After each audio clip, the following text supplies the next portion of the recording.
Good evening and welcome to your 2067 Perfect League World Series coverage. I am your host, DRC, and I will have the great honor and privilege tonight of crowning another Perfect League World Series champion for you this evening. Here on this show, we're going to have play-by-play. We're going to have analysis. We're going to have statistics to know how well each of these teams has done during the week and how well their players are situated in the various matchups that they find themselves in. We'll use an abundance of tools afforded to us to do so. So the way that we get things started on this show is we look at the two teams that are playing for the World Series tonight. We'll look at how they got here. We'll look at what makes those teams tick. And then we will give each one of you an opportunity to guess what's going to happen. Who's going to win and in how many games? But don't say it just yet. Let's set the stage. Let's see what these teams are all about. Let's then let you guys make an informed decision. So we'll start with the Cleveland Naps. And for anyone who's watched this stream before, for anyone who watched this stream exactly 2 weeks ago, you know what these Naps are about. These Naps, they won their first Perfect League World Series. And now they're looking for their second. So, the way that we do this is we look at high-level team metrics to understand what a team is all about. We start with runs scored. So, the Cleveland Naps scored 761 runs over the course of the season. They allowed 727. So, you got a slightly positive run differential there. Both of those marks good for ninth in the conference. The conference has 20 teams. So that tells you that the Naps are a slightly above average team in both. Slightly above average in scoring, slightly above average in preventing. And the very next thing we look at is defense. How important is defense to what these guys are doing? And you'll see the answer is very important. The defensive efficiency of .712 is a very, very high mark in general. And you'll see in the conference this year, that was good for second best. And then in terms of zone rating, plus 16.4, a very strong number. That mark there, good for fourth in the conference. From a home-road split perspective, the Naps were surprisingly neutral. So 580 win percentage at home, 556 on the road, a mark that you might expect from a team that's doing more of a neutral deployment, which is not these Naps, and we'll look at that in here in just a second. From a month-to-month perspective, pretty consistent team. You had a slight bump in June with an 11-14, and then a couple of real hot months in May and July, both 18 wins in each of those months there. Let's take a look at the ballpark that the Cleveland Naps call home. They call it League Park, and it is a classic lefty cheese ballpark. What does that mean? What is cheese? Cheese is when a stadium is slanting one direction. It's either easier for lefties or easier for righties. And in this case, for M. Wayne 418's Cleveland Naps, this ballpark is much easier on the lefties. You see that the ballpark factor, average for lefties 1.1, home runs for lefties 1.1. So maxing those out as high as they'll go. As far as righties are concerned, average at 0.9. Home runs at 0.9. So bringing those down as far as the game allows. And then from a doubles and triples, from a gaps perspective, playing this one straight, right down the middle at 1.0. So what kind of players do we have? Well, I can tell that the lineups are still artifacts of last series. So let's instead look at plate appearances to see how the Naps were deploying these players in the regular season. And what you'll find here is a pretty classic lefty cheese build for the most part. At catcher, you've got a Mauer Pudge platoon going. You've got Shoeless Joe Jackson, which is now a must for just about any team, but definitely a lefty cheese team. And you see Shoeless Joe rewarded him with a 50 batting run season, triple slashing 361, 413, and 559. So an absolutely elite production season from Shoeless Joe Jackson for the Cleveland Naps. And then as far as other players that stuck out to me, Cal Ripken. You don't see Cal Ripken run even as a short side platoon bat for lefty cheese teams very often. The Naps had him, and he put up a pretty good season. 738 on the OPS is nothing to sneeze at, especially from someone who's going to field their position well. We'll load up this sim here. This sim's a dead sim, an off day between the last series and this upcoming series.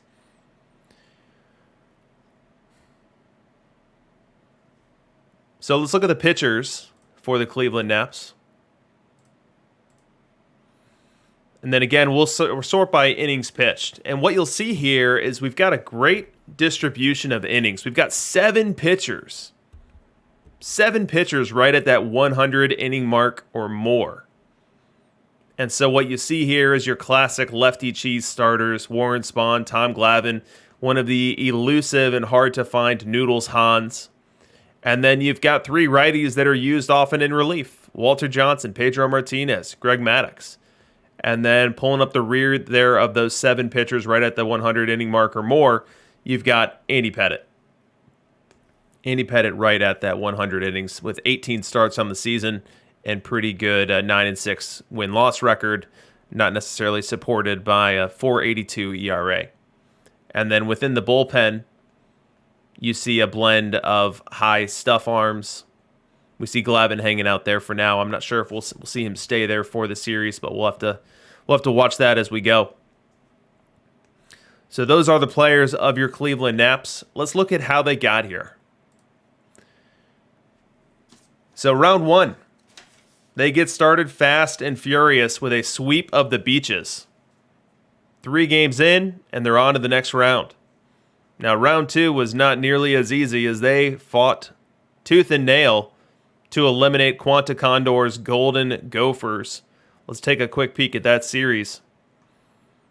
In so doing, we see that the Naps, again, won the first 3 games of that series, but then hit a bit of a speed bump and lost the very next 3.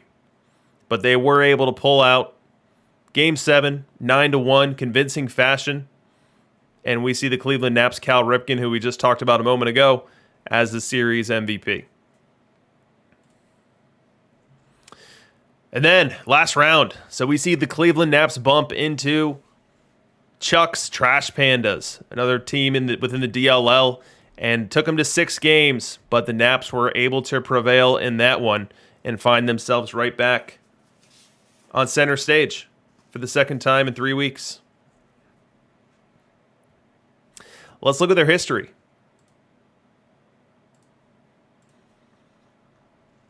So, as I mentioned before, the Naps are no stranger to Perfect League. This is now their 12th week within the Perfect League, and those 12 weeks include 9, count them, 9 trips to the postseason. 9 playoff appearances for the Cleveland Naps, and they've already won a Perfect League title. They did so 2 weeks ago. So they get to the Perfect League in 2065. They have an 89-win wild card season, win the Perfect League, follow that up with a 110-win season last week. We know the team that eliminated them last week, Ozzy. We know that Ozzy made his way to the Perfect League finals himself as an 8 seed that eliminated the Naps in round 1. And then the Naps recover from that disappointing showing last year with a 92-win division-winning season and find themselves right back here vying for their second Perfect League ring.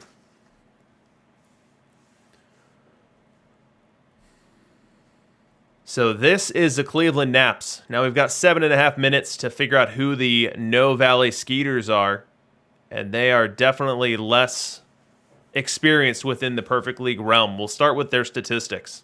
So the No Valley Skeeters, run scoring, 771. Runs allowed, 732. So we've got a 9th in run scoring, 9th out of 20. 7th in run prevention, 7th out of 20. So similar to our Cleveland Naps, these guys were coming in just above league average on both. But dissimilar to the Cleveland Naps, we look at their defensive efficiency, and we see a completely different story here. A defensive efficiency well below the .7 guidestone, and a zone rating that is wildly negative at negative 27.7. So we see that this is a team that is erring on the side of offense and taking some chances with defense, and so far it's worked out for them. Let's talk about home road split, and we see a wild one here. So 642 win percentage at home, a 52 win season. Elite type numbers right there, but we see road struggles. And we'll see why as we look into the team shortly here. But only 34 and 47 on the road. Good for a 420 win percentage. And then as we look at the calendar, we see that this season was filled with many, many ups and downs. Bad April, average May, dominant June, very good July, good August, and then another bump in September as they were trying to close down that final wildcard spot.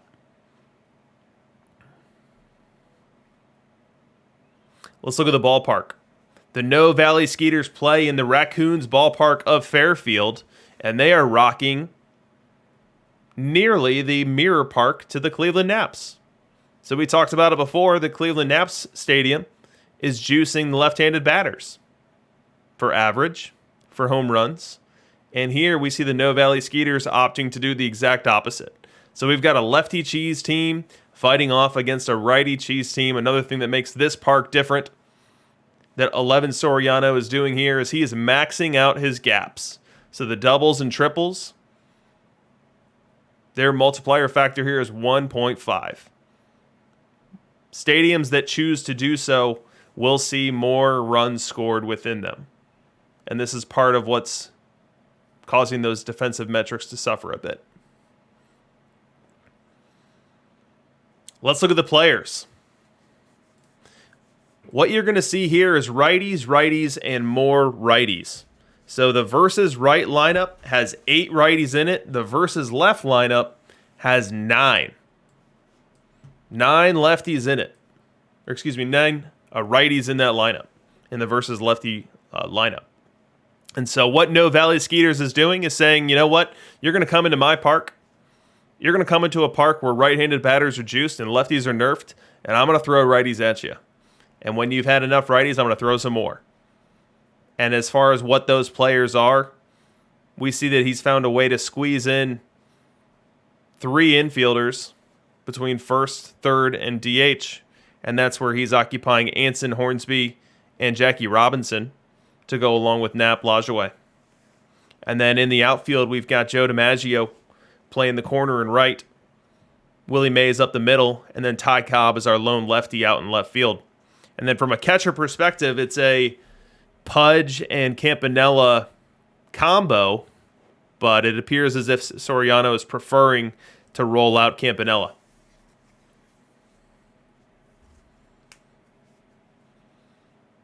So that's how they roll out their hitting. Let's talk about pitching. So from a pitching perspective, this is the first time I've seen this. We've got Shane Bieber used as a 5th starter. So 25 starts over the course of the season for Shane Bieber. He logged 148 solid innings. ERA under 4. WHIP under 1.3. So not something that's done a ton, but was done to success this year. And when you think about pitchers that have to pitch within this ballpark, when righties are really juiced, Bieber is going to fare better than many. In addition to Bieber, we've got Walter Johnson, Pedro, Clemens, and then Maddox as well. Those 4 all logging at or above 200 innings. And then within the bullpen, we see a collection of high stuff arms. Shane Bieber, number 5 starter in the regular season, has become a stopper. Hoffman as the closer. Hendricks Feller in the setup role.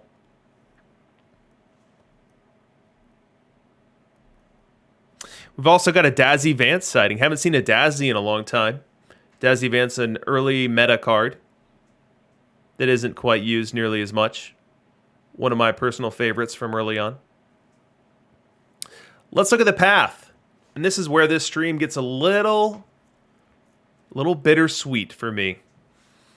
But the Skeeters, they win 3-1 over the Pacific Palisades Waves. And then they go 4-2 over the Memphis Chicks. And then look at that runner-up series. Look what just happened.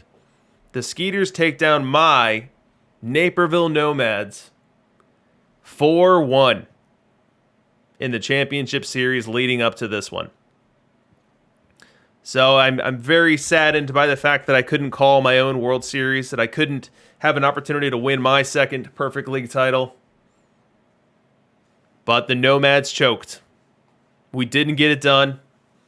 We'll be back next week, and we'll try to do it again then.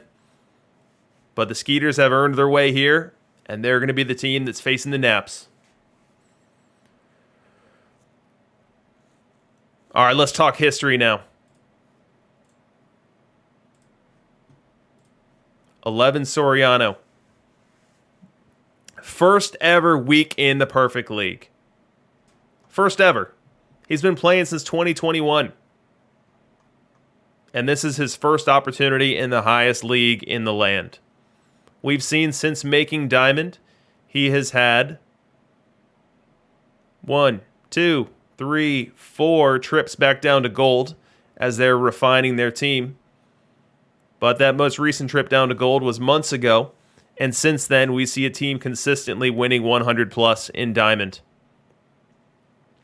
With this odd exception in 2064.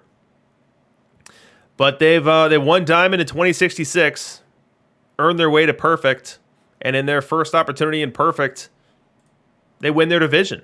And they didn't win any old division. They win a division with Jay Modenhall in it. They win a division with the Manchego Cheese, the 90s DLL expansions, the Baltimore Black Sox. This was a tough division. And the No Valley Skeeters take it down and are here ready to compete for their first ever Perfect League World Series. So as the sim is cooking, as we are getting ready, in the chat, tell me who's going to win and in how many games. Are we going to give it to the newbie? First ever Perfect League team Skeeters. Are they going to knock down the Naperville Nomads in the championship series and then the Cleveland Naps and crown themselves a champion? Or are the Naps going to win their second? This is a righty v lefty battle. Righty cheese, lefty cheese. So how well will each owner adapt their team for those road games? I think the owner that does that best is likely to be the one that wins the title tonight.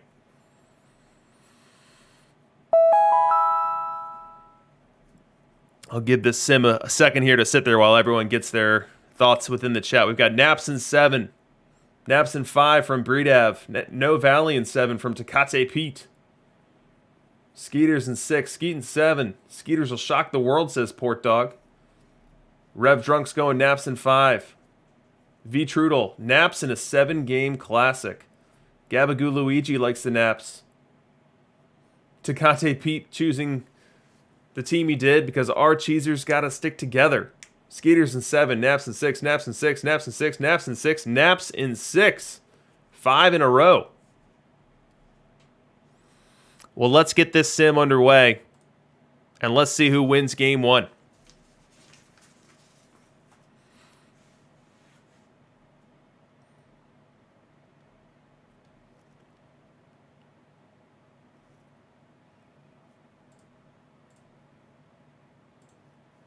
So we start in Cleveland. Cleveland is the home team. If we do go 7, they'll be the one playing 4. And as we know, Cleveland is a lefty cheese park. So lefties are favored here. Righties are competing in a low run scoring environment. And the first thing we'll notice as this game's getting underway is the No Valley Skeeters are sticking with the lineup that got them here. Dancing with the girl that brought him, and that's a lineup with 8 righties in it here in this lefty cheese park. Let's get this game underway. We have the Naps 100 legend Maddox on the hill, and he'll start off this 2067 World Series with Ty Cobb. First, we got a bunt. Maddox is going to field it and throw in time. I thought the third baseman was going to grab that one and throw it, but he went ahead and yields it for the multiple-time Gold Glove winner, Greg Maddox, who pounces off the mound, grabs the ball, throws it over, 1 up and 1 down. Still here in the first, but now we're in the bottom half, and the Naps are at the plate. Facing David Price on the hill for the No Valley Skeeters. We We got Hornsby at the plate and Shoeless Joe Jackson on first base. Speedy base runner. 2-1 count the pitch. That ball's crushed into the right center field gap. It'll go all the way to the wall. Jackson around second, heading to third. Getting to third, he's going to try to score. The relay throw home, not in time. And the Cleveland Naps are the first ones on the board here in this 2067 World Series.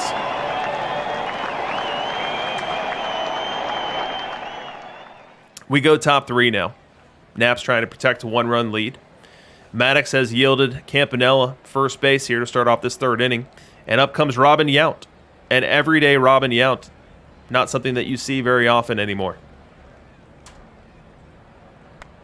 Ground ball to third, to second, one to first. Double play! A twin killing off the bat of Robin Yount, just what the doctor ordered for Greg Maddox. We go bottom 7 now, and the highlight machine has decided that we did not need to see runs 2 or runs 3 as they were scored for the Cleveland Naps. So the Naps have extended their lead. They are now leading 3-0. And they are batting here in the bottom of the 7th, looking for some more insurance. And Shoeless Joe Jackson will be the first person to try. He's worked 2-0 count here against Trevor Hoffman.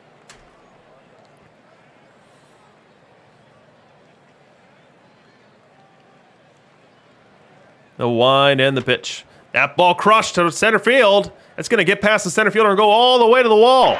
Shoeless Joe around first, heading to second. He's not going to stop there. He's trying for third, and he's got it. A leadoff triple for Shoeless Joe Jackson here in the 7th. Oh, man, look at that. Another run scores off the clock. Make it 4-0 Naps. And now the No Valley Skeeters are up at the plate. So they trail by 4. They've got a runner on third and 2 out, and Ty Cobb at the plate, facing Greg Maddox. The pitch. Line drive left field, base hit. That'll score the run. Make it 4-1 Naps. And the Skeeters have scored their first run of this World Series. We go bottom 8 now. 2 out, nobody on. Up to the plate comes Tony Gwynn for the Naps, facing Trevor Hoffman. Wind and the pitch. Little looper, left field, base hit. A 2-out single here for Tony Gwynn.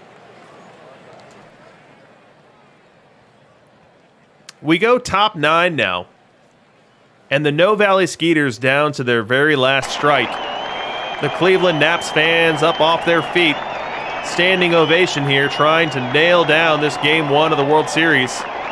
Nap Lajoie is standing between them in a 1-0 series lead with Mariano Rivera on the mound. Willie Mays at first. The pitch. Ground ball deep short. Fielded. Takes the short throw to second, and that'll do it. The Cleveland Naps have won Game 1 of this series 4-1 in a game short on highlights and even shorter on ones the game wanted to show us.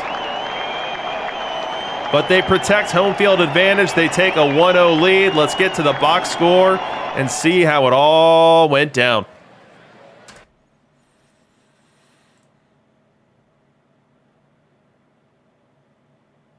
So we'll look at pitching first. So the Cleveland Naps in a lefty cheese park rocking Greg Maddox. You know, you don't often see people straight starting righties in a lefty cheese park, but perhaps this is the exception to that rule, with No Valley rocking as many righties as they were. So if you can roll out Greg Maddox against 8 batters who are hitting in a park at .9 and .9, .9 meaning the average and .9 meaning the home runs, that's a great matchup. You'll take that. And that's what he got, and Maddox delivered. 8 innings, 6 hits, scattering those 6 hits, only allowing 1 to score, didn't walk a soul, struck out 4. And then Mariano Rivera comes in for a no-frills, no-drama save. We see that he's cooked up 5 saves this postseason and is rocking a .75 ERA.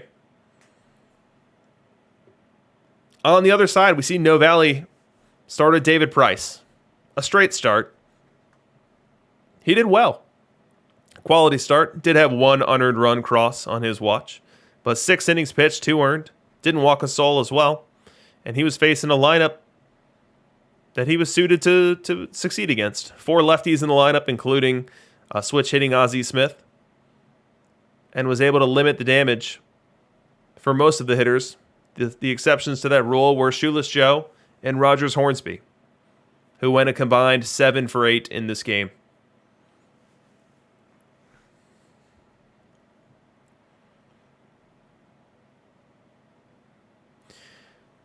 So let's go ahead and update our score bug in the top right and give Cleveland game 1. All right, first person in the chat will get to determine whether we're writing Naps or whether we're writing Cleveland. So who can win the fastest finger contest and determine what we're doing tonight, Naps or Cleveland?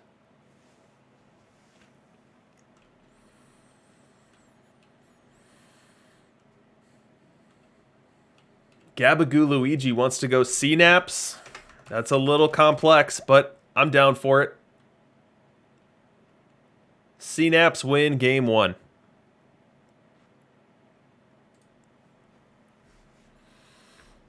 And now let's look towards game 2. Advertised starters. We've got the No Valley Skeeters showing us that they're going to start Steve Carlton. And then on the other side of town, we've got the Naps flashing up a Walter Johnson. Now, if Johnson gets to face that same lineup, 1 lefty and 8 righties, I really like his chances of having a good outing.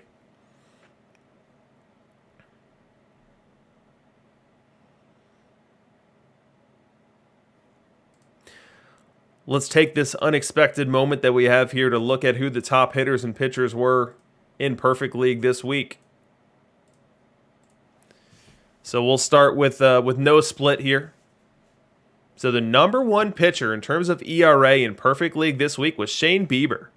And you know what? He has been showing extremely well over the past 5 or 6 weeks or so.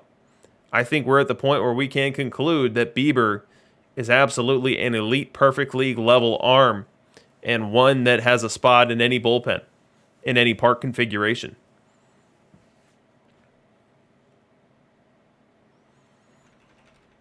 After Bieber, you see other late inning arms. Trevor Hoffman, number 2, 366.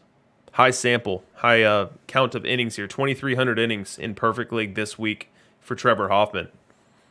Liam Hendricks and Mariano Rivera, 3 and 4 next. And look at this, a ton of Bobby Matthews innings. This must have been someone rocking him as a starter, because you don't see a lot of Bobby Matthews much anymore. Yordle named Leo asking me how my Bieber's been. You know, my Bieber's been pretty darn good. Let's take a look. I got Bieber late this week due to the generosity of someone on the Discord as I was looking for one.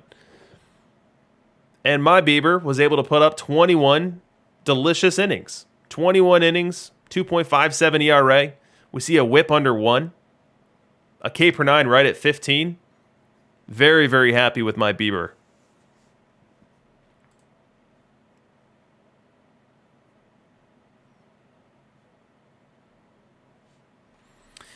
In looking at the other pitchers here, we see Carlton. So Carlton has been emerging and has been showing as one of the best pitchers in Perfect League. Now, there's definitely an optimal way for you to deploy him.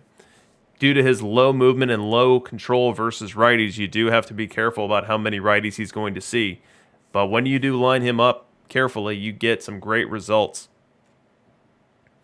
After Carlton, we see Noodles Hahn, and this is where we're really starting to see true starters that are deployed oftentimes as starters. And so Noodles, Pedro, Glavin, a trio there.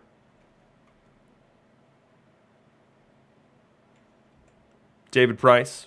We've got an SE Lefty Grove showing up here. You know what's funny is I'll bet you there are more weeks where Greg Maddux 100 legend is better than Greg Maddux face of the franchise than there are weeks where he's worse. You know what, I'm curious. Let's look at a 10-year segment. Let's look at the last 10 weeks and see who's been better between the two. Let's see, is that 10? That's 9. Give me one more. Here's 10. Okay, over the last 10 weeks, where's my Maddox's? So Maddux Legend is 4.58 on the ERA, and Maddux face of the franchise is 4.68. Sample sizes of 28,000 innings for the legend, and then 14,000 innings for the face of the franchise.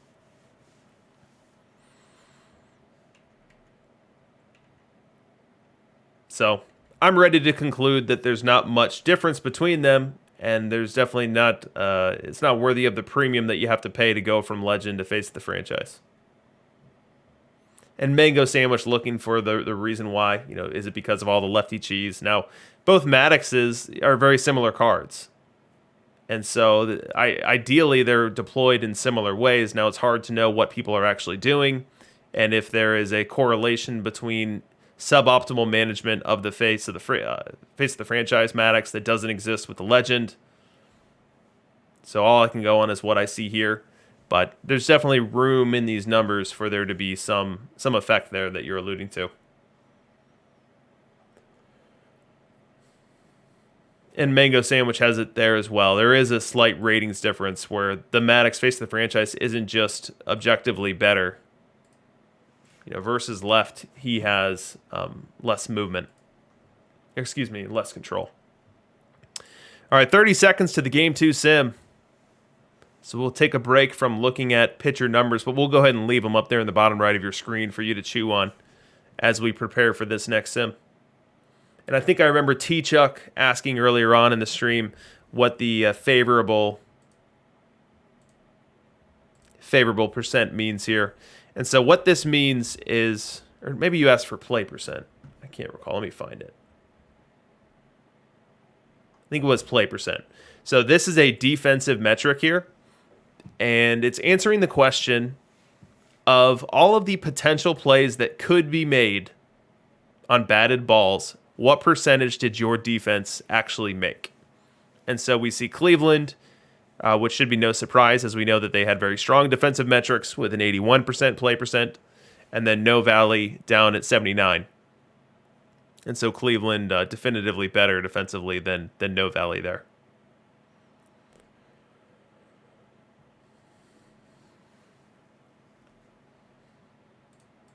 We didn't even get a chance to use our matchup analyzer in Game 1. The game that came and went incredibly fast. We'll make sure we have that at the ready for Game 2. We'll go ahead and set it for Walter Johnson, face of the franchise starter, because we know that we're likely to get that.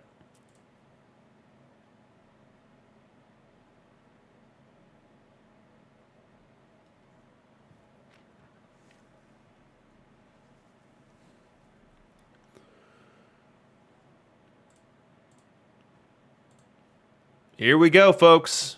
Game 2. What's going to happen here? Are the Naps going up 2-0? Are the Naps going to leverage their home field advantage to gain a 2-0 series lead and head to No Valley, looking to make this a short series? Or do the No Valley Skeeters punch back here? Do the Skeeters find a way to even up this series, even though they don't have a roster tailored that well to this ballpark? So for the Naps, we see Pedro Martinez on the mound. We were expecting to see Walter Johnson. We don't. We see Pedro. And this is a lineup in a ballpark that Pedro should really have a good opportunity to succeed against. But first he has to start with Ty Cobb, his toughest matchup on the lineup card.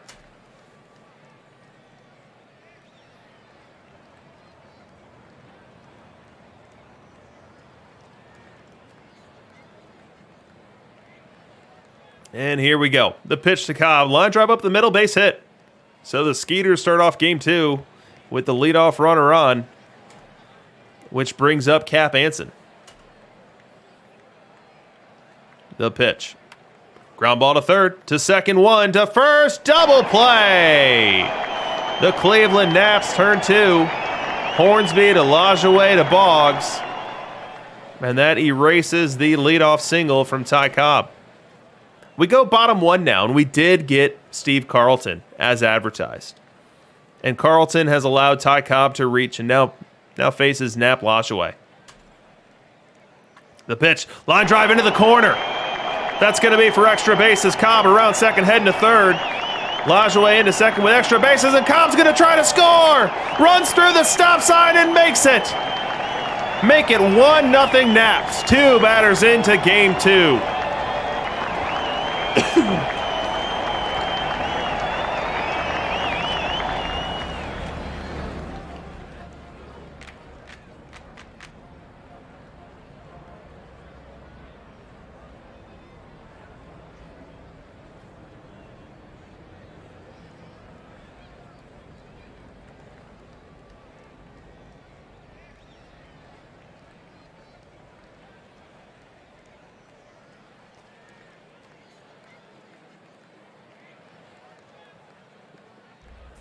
The pitch.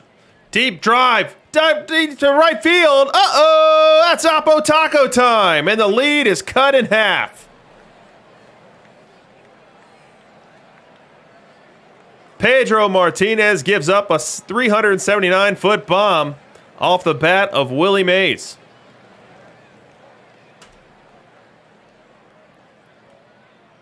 Bottom 2, though. Naps an opportunity to add back to that lead. Carlton's still on the mound. Wade Boggs has led off this inning with a double. And up comes Yvonne Rodriguez. Down 0-1 in the count. The pitch. Fly ball down the left field line. That's going to be for extra bases. Scoring will be Boggs. Yvonne Rodriguez on his way to second. He's got himself an RBI double. Make it 3-1 Naps here in the second.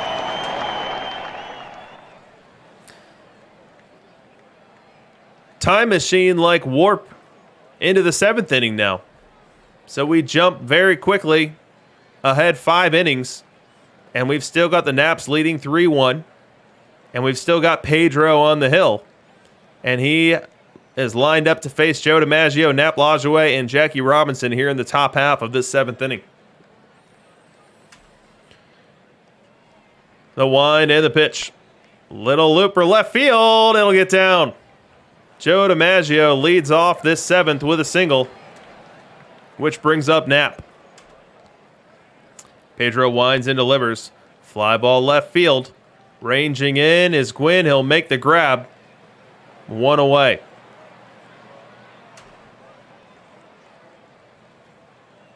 Two away now.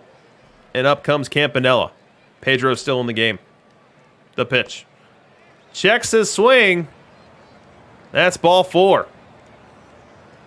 So little drama, little danger here for the Naps in the 7th inning. We'll see how much longer the Naps manager will stick with him. He's given up 6 hits in this game and now faces Ken Griffey Jr. Griffey, a very dangerous hitter from a power perspective. We'll look in our matchup analyzer and just see how dangerous. So we've loaded up Ken Griffey Jr. versus right. Let's go ahead and get Pedro Martinez versus left. So you see here, it's a pretty neutral matchup in this ballpark, being a lefty park, which is going to juice a little bit more out of that slugging percentage for Ken Griffey Jr. Maybe we tip the scales slightly to the batter, but the Naps know they need this one. Naps fans up on their feet, trying to root on Pedro to get through this 7th inning, as Griffey's at the plate representing the go-ahead run. 1-2 count, the pitch. Swing and a miss, strike 3. Ken Griffey Jr. goes down swinging. Pedro walks off the mound with that swagger he's known for. And we head to the bottom of the 7th.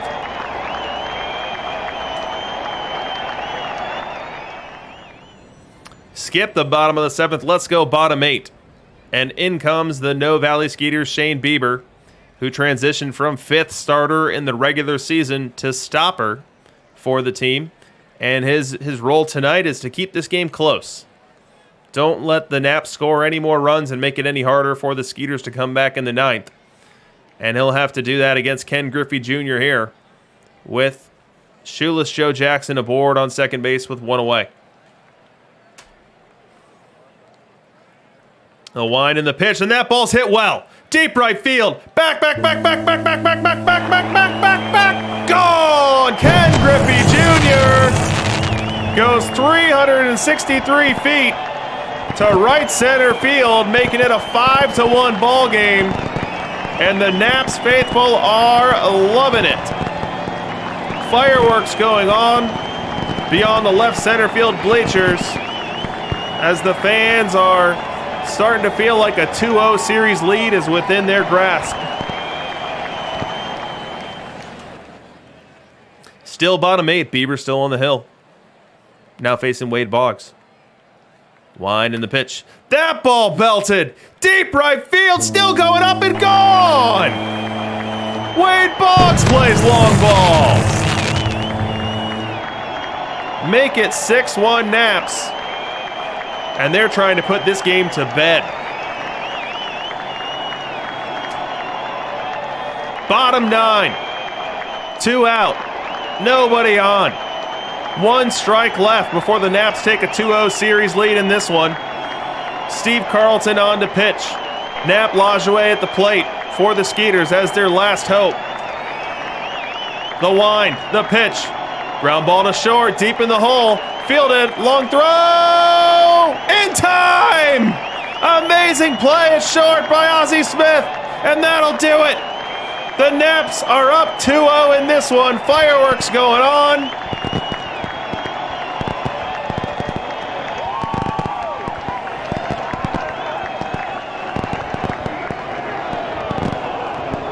The Naps are up 2-0. Let's look at the box score.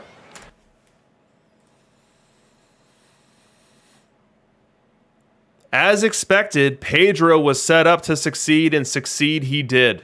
7 innings pitched, 6 hits, 8 strikeouts. When you have an arm as powerful as his, facing a lineup of nerfed batters, good things are going to happen, and good things did happen for the Cleveland Naps. As Pedro departed the game after 105 pitches and 1 earned run, he gave it over to Steve Carlton. Probably not your first choice when you have a lineup of 8 right-handed batters, but he came in and he offered up 2 perfect innings, including 4 strikeouts, to close out the game in a drama-free way. Over on the No Valley side, we see another solid outing. Similar to Game 1, we have a quality start. Price did it in Game 1, and Steve Carlton does it here in Game 2. He does it in the Steve Carlton-like way, walking a ton of batters, playing with some base runners aboard, pitching around those. 7 innings, 3 earned. And then Bieber came in, and Bieber got lit up a bit. Bieber, a 1.96 ERA in the postseason, but 3 of those earned runs came in this one here, and 2 of them via the home run. We had Ken Griffey Jr. and Wade Boggs take him deep.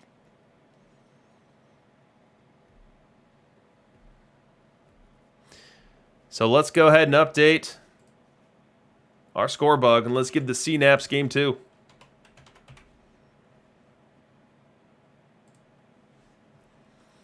They are up 2-0, and we've got ourselves a little bit of time to kill here. So we've got 19 minutes until our Game 3 sim.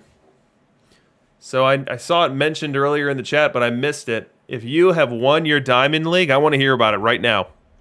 I want to hear what Diamond League you won and what time this will be in Perfect League for you. Is this going to be your first time up, your second time up, your third time up? Are we going to see you on this broadcast next week?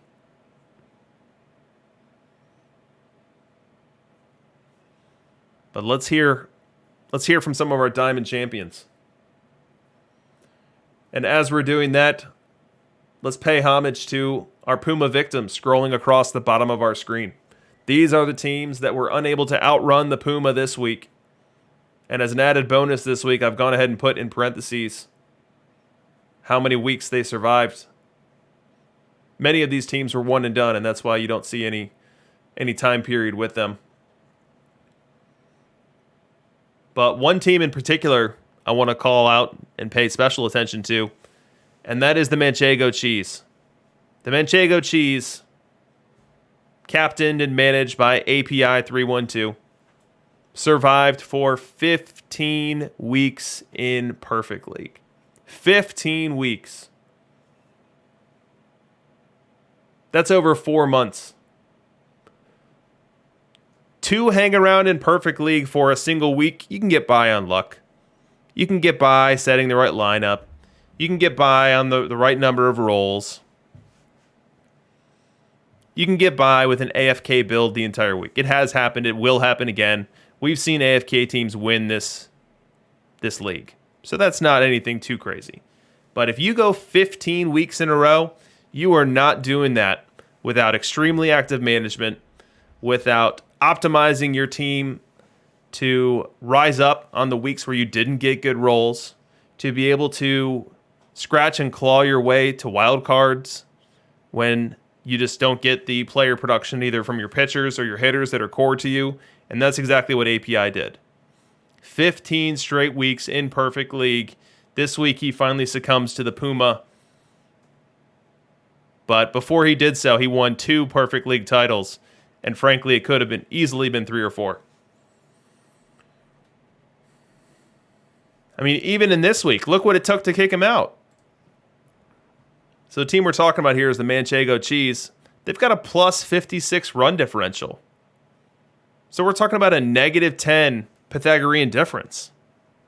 So of the players in the playoffs, remember, plus 56 on Manchego. He's better than the Naps, better than the Skeeters, better than the Trash Pandas, Quanah, Tower Grove, Cleveland, Snowball, PGH. He's better than half the teams in the playoffs in terms of run differential. So just a tough week. When you combine a really tough Pythagorean with a really tough player performance, that's when the Puma's really going after you, and he finally gets to dine on API as he's been so longing to for these past 15 weeks.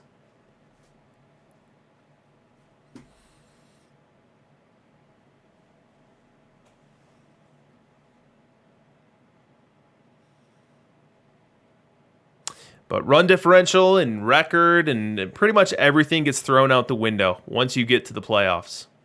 We've seen that time and time again. We've seen the number 1 team in the league fail to win a single game in the first round.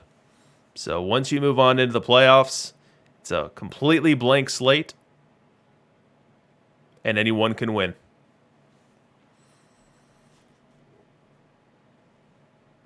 I rock this, just missed going to Diamond by a game. Tech 15 knows the Puma well. The Puma doesn't care about numbers. It just wants its fresh meat. I mean, with API being 15 weeks old, that's not all that fresh.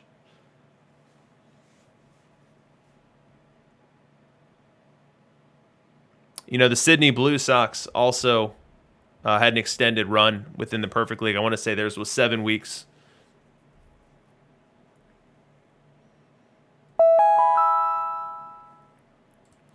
And Sydney also has won 2 Perfect League titles. And I know that the upcoming DLL championship next week was a big driver in terms of how he deployed his team this week. Not necessarily putting forth his most dire effort to stay around in the Perfect League.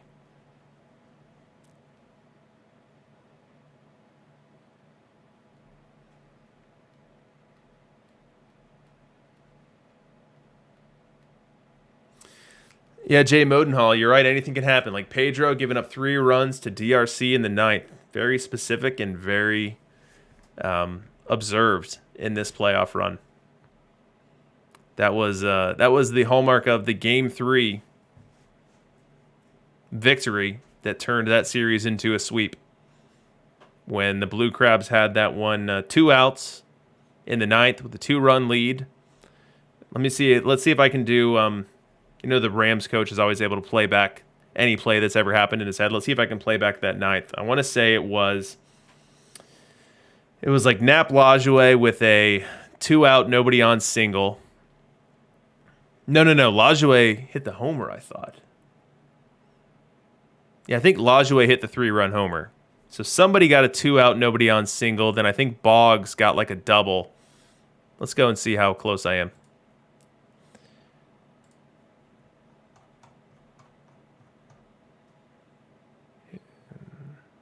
Here it is. So it was Willie Mays getting the single with 2 outs and nobody on. Wade Boggs getting a single to extend the inning. And then Lajoie doing what he needed to do to push the Naperville Nomads above and beyond.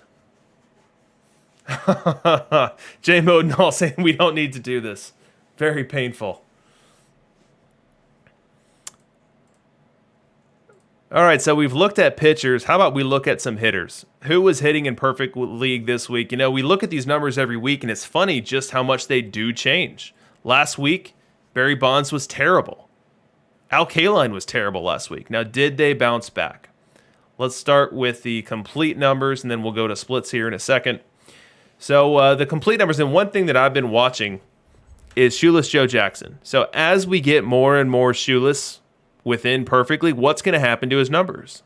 Are they still going to be elite Is he still going to be significantly better than everyone else? And the answer, at least this week, is yes. Shoeless Joe Jackson at 27 bat R, which is a metric of runs that can be directly tied to your bat per 600 plate appearances. So take out base running, take out defense, just look at production from when they're in the batter's box. That's the metric we're looking at here. And Shoeless Joe is nearly double the very next hitter. Ty Cobb being the next hitter here at 14. And so let's slide over here to see what the triple slash was. So triple slash for Shoeless Joe Jackson yielded an 887 OPS, as Shoeless Joe has the best average, the best on base, and the best slugging of any card in the game.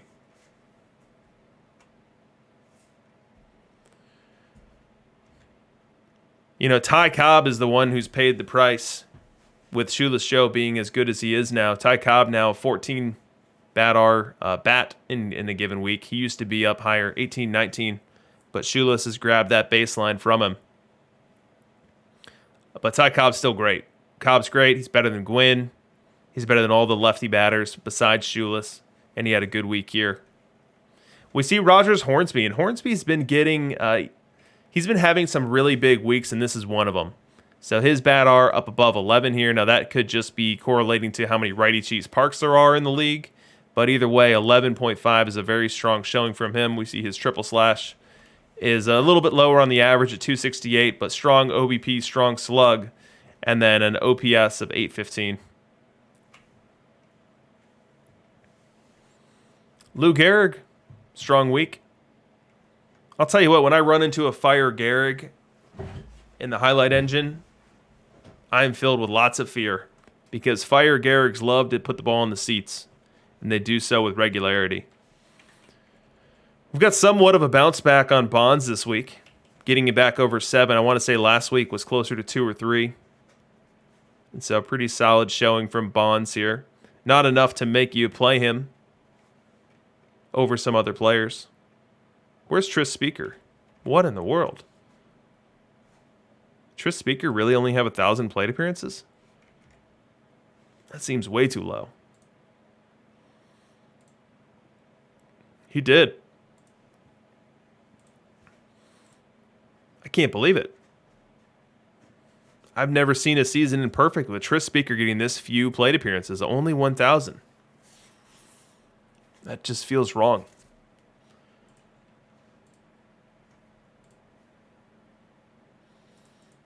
Let's go see if there's something else going on. All right, Tris Speaker, plate appearances. I can't see how big that is.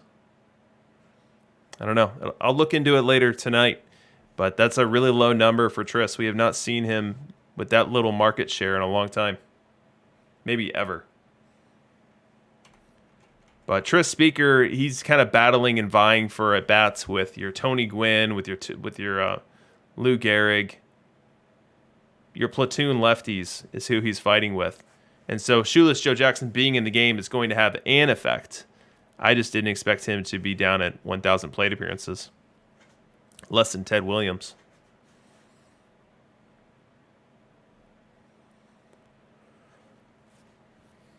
All right, so let's do some splits here. Let's look at versus right instead of looking at the full season. And as we go versus right, we see Shoeless get even better, going all the way up to 35 bat runs. Incredible. You know, Gehrig showing very well. I think this is 2 weeks in a row for Gehrig. Slugging over 500. Only 2 batters do that. Shoeless Joe and then Gehrig in this particular week here.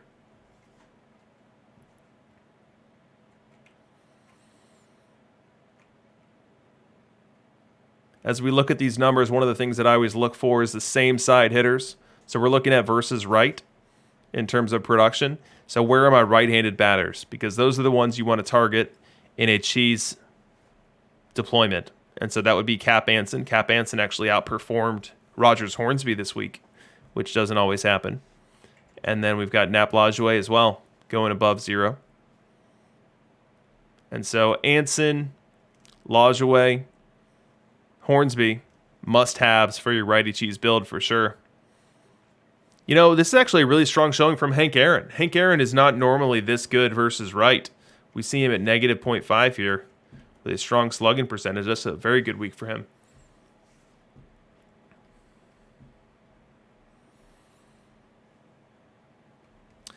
You know, Willie Mays is not normally this low. So negative 7 runs on Willie Mays.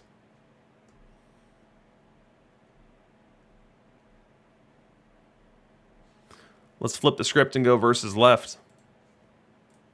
And here's where we see Hornsby take his spot on the throne. Number 1 bat in the game versus left-hand pitching, with a batting runs value of 25 per 600 plate appearances. And Hank Aaron taking up the runner-up position at 18.9. Isn't it incredible how good Shoeless Joe Jackson is? Look at this. So in versus left pitching, or versus left hitting, he's better than Willie Mays as a left-handed batter. His triple slash, this is amazing. Versus left is 310, 347, 477. Just an absolute beast card.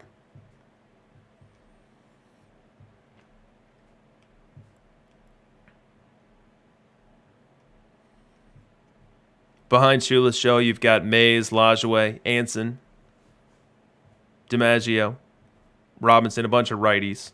And then finally we have another lefty bat. Tony Gwynn with a really solid 5.0 showing versus lefties. Oh, Bailey. Bailey Shoeless is not even hitting 300, man. You got to get your Bailey looked at. You got to get your Shoeless looked at.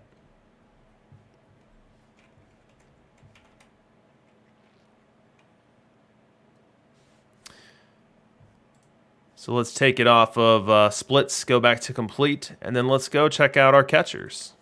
Let's see what catchers hit this week.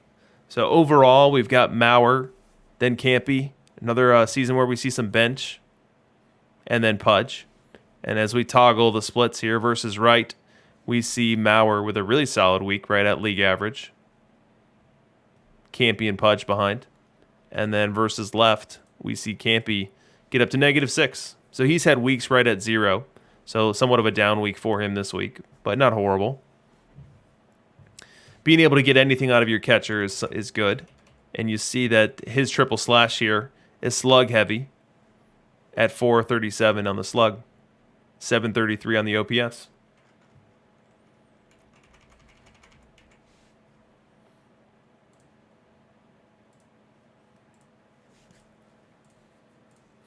All right, let's turn our focus back to this series. We are moving to No Valley. No Valley, as we know, is a righty cheese park. So that lineup that we saw in games 1 and 2, which was so righty heavy, is going to play much better in games 3, 4, and 5. And that's what they're going to do here today. So in game 3, we've got No Valley offering up their ace. Pedro Martinez is 3-0 in the postseason, 3.24 ERA. Let's see who he's faced and who he's beaten. So here in the postseason, first 3 starts were all wins. His last start was against Naperville Nomads. Not a win, but a team win as they took the game 8-6. So Pedro's been good for No Valley all postseason. And frankly, they were good in the regular season too. 235 innings pitched at 3.67 on the ERA with a whip under 1.2. It's a very solid week, 5.5 WAR. Yeah, Fabic asking if there's only 3 catchers getting play in Perfect League this week. So there were 4. There were 4 if you count Johnny Bench. So it was Bench, Pudge, Campanella, Mauer.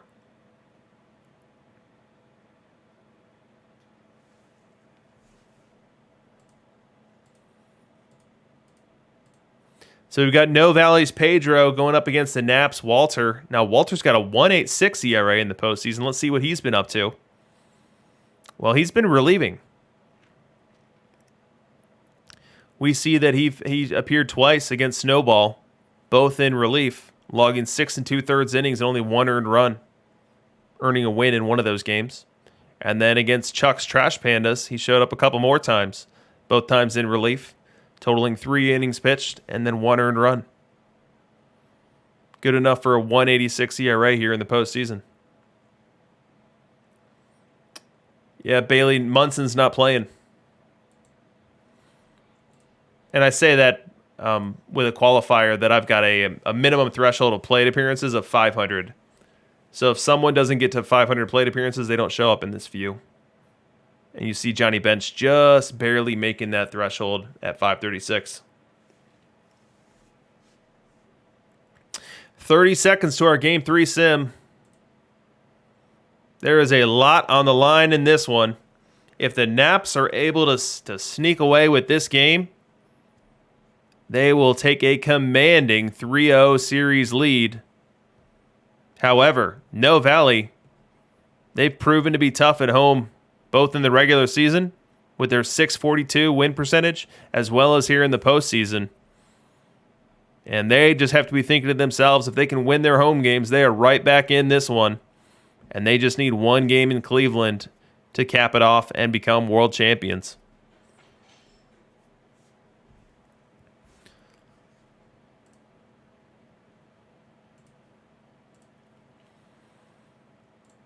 So what will happen next? Cleveland Naps going up 3-0, or the No Valley Skeeters cutting this down to a 1-2 deficit with a couple of home games on tap? Bullpen's mostly intact for both teams.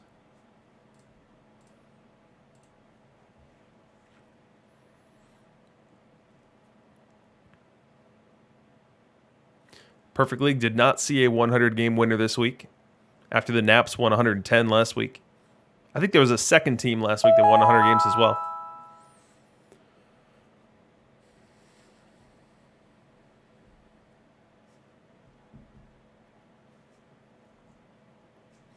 All right, let's load up this sim, and let's get to it. Remember, righty cheese park now. So righty batters are favored, lefty batters are nerfed. We'll start off this game. We're in a Naperville Nomads game. We're in the wrong game. I mean, you guys would love to watch that, I'm sure. You'd love to rewatch the game that knocked me out of the playoffs. All right, let's start this off. We got Pedro. Pedro on the hill for the No Valley Skeeters, and we see the No Valley Skeeters rocking their typical lineup with 8 right-handed batters. And then the Naps are coming out here, and we've got 4 lefties in their lineup in addition to Ozzie Smith. We'll see how it plays out. Wind and the pitch to Cobb, and he's going to bunt. Bunts it right at Pedro. He squeezes it, and the No Valley Skeeters off to a hot start here. 1 up and 1 down.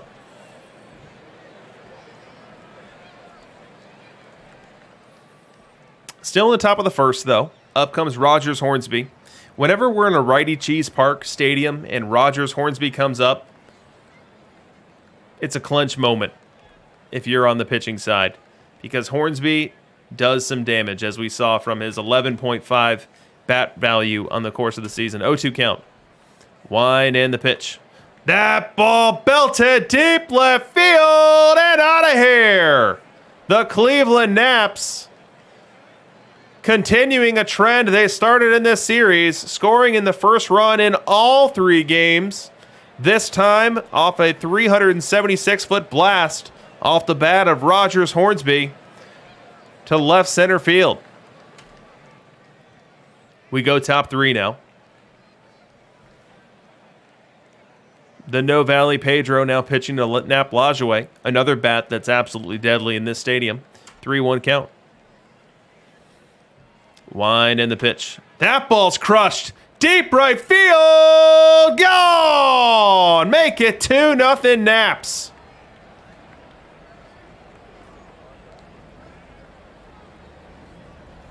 As the Skeeters are asleep at the wheel. I'm still working on my pun game. Still top 3. Pedro into some more trouble here. Up comes Tony Gwynn. He's got 2 aboard and 2 out. The wind and the pitch. That ball's crushed into the left center field gap. It'll get down. 1 run will score. Heading to third and around is another run. They're going to send him. The throw to the plate. Not in time. Make it 4-0 Naps. A 2 RBI double off the bat of Tony Gwynn. And Skeeters fans are silent. Make it 5-0 Naps. As we've got an off-camera 5th run crossing the plate. And look at that box score. Does anyone notice anything about this box score? There's something missing from the Skeeter side. We'll see if they get it in short order, but first we have a highlight for the Naps. And it's Willie Mays at the plate facing Dazzy Vance. Now, we talked about how Dazzy doesn't get much play in Perfect anymore, but he's getting play here in the Perfect League World Series. What does he have in store for Willie Mays? Line in the pitch. That ball's crushed. Forget about it. Upper decker shot to left field off the bat of Willie Mays. 3rd home run of the game for the Naps. And they are playing home run derby here, as you can hear a pin drop in Skeeter Stadium.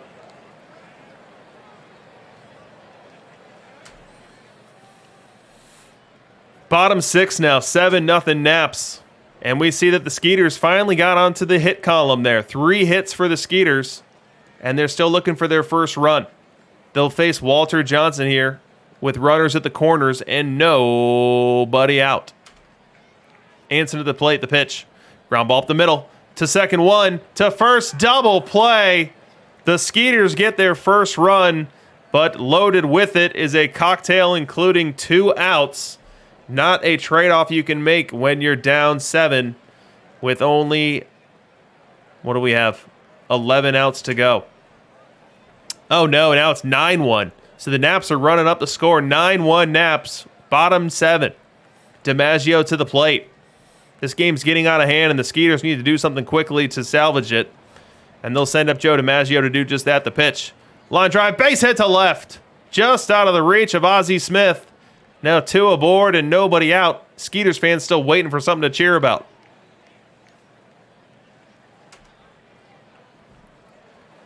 Lajoie to the plate. The pitch. Line drive up the middle, base hit. And that's going to get the Skeeter faithful up, as they're going to try to score a second run. The throw home, not in time. Make it 9-2. Skeeters showing a pulse here in Game 3. They need a lot more where that came from. Let's see if Jackie's got more in store. The pitch. And it gets away from the catcher. Runners move up to second and third. Skeeters building a little bit of that momentum.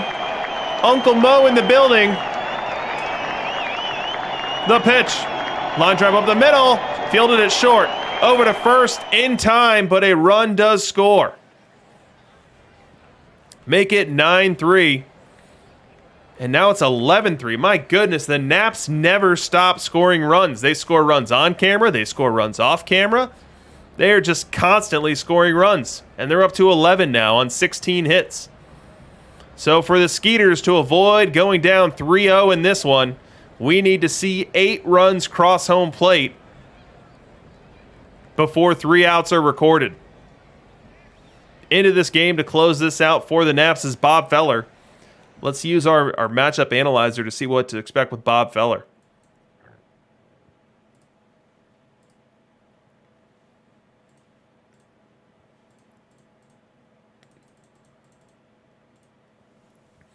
So here's the matchup for you. Bob Feller versus right, Jackie Robinson versus right. You see Feller does a great job with right-handed batters, logging a K per 9, nearly double the league average at 15.2, a 3.16 FIP, and a very manageable whip. Now, the challenge with Feller is he doesn't throw a ton of strikes, and when people hit him, they can often take him yard.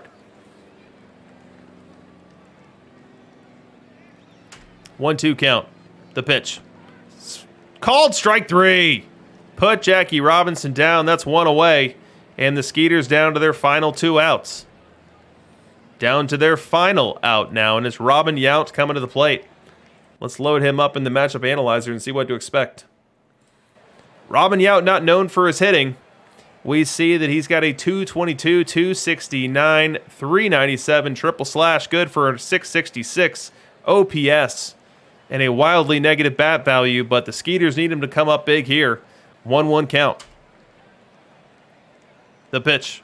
Little looper, second base. Who's going to grab it? It is the Cal Ripken of Cleveland Naps grabs it, and that's going to be the third out. This series now 3-0 in the favor of the Cleveland Naps, as the No Valley Skeeters did not have an answer here in Game 3 for the offensive explosion brought to you by the Naps. Let's look at the box score and see what happened as we update our score bug.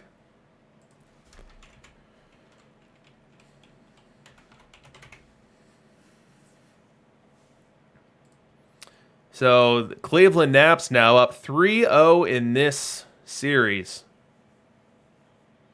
Trying to finish it out in 4, but first what happened in 3. So No Valley-wise, Pedro Martinez had a rough go of it. Could not get through the 4th inning. 64 pitches, giving up 5 runs, only 4 earned, as there was an error from Joe Dimaggio. 2 home runs allowed. And then into the game comes the not often used Dazzy Vance, and he poured some gasoline on top of it. He goes nearly 4 innings, giving up 4 runs, which might have been just what they needed to eat some innings there in a game that they were unlikely to win anyway. And then he gives way to Bruce Sutter, who gives up another couple of runs before the 4th reliever of the game, Roger Clemens, is the first reliever not to give up any runs. On the Cleveland side, we see Walter Johnson with a very quality outing. Quality starting pitching has been the hallmark of the Cleveland Naps so far in this World Series, with all 3 of their starters logging very impressive outings. And in this ballpark, against this lineup, this Walter Johnson 7 innings pitch is borderline masterpiece. Spread around 8 base runners, only allowing 3 of them to score, and then giving way to Bob Feller, who was able to slam the door despite allowing 3 base runners himself. EVC and NYC asking about Dazzy Vance. Yes, it's very rare to see Dazzy Vance in perfect league at all anymore. Let's see how many innings we have in the past 3 years. So Dazzy Vance in total, including this week, which No Valley logged 62 innings himself, Dazzy Vance only has 133 innings in perfect. So not a card that's frequently used anymore. One of my favorite cards from Old Meta, though, I'll tell you that. A reverse splits, right-handed pitcher, high stuff. Love me some Dazzy Vance. Yep, Dogberry's got it. The low movement can be kind of risky. Now you put him in the pen, you get the stuff boost, and then you hope to not pay the pauper for that low movement. But in today's perfect league, with the relievers that are afforded to you, he's probably not quite perfect league grade anymore.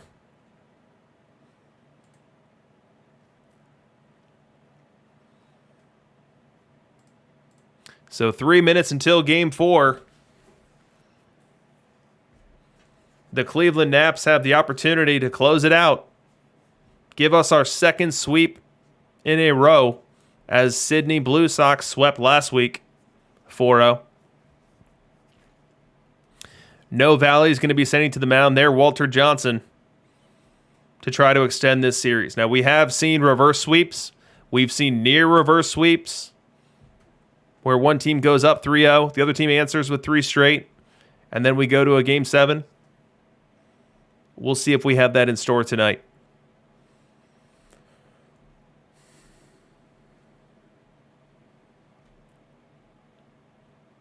Tech 15 saying that Dazzy was a beast pre-face of the franchise, which is absolutely true.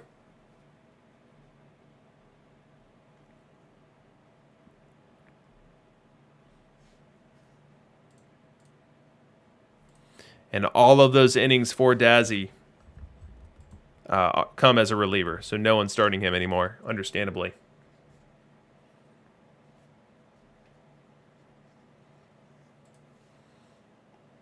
It appears as if Dennis Eckersley has about the same utilization rate, so 144 innings on Eck, 133 on Dazzy over the past 3 weeks.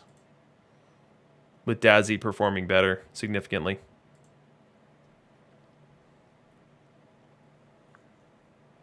Are there any players you guys want to see? Hitters, pitchers? Someone put out there a potential matchup. And I'll show you both hitters before this game starts.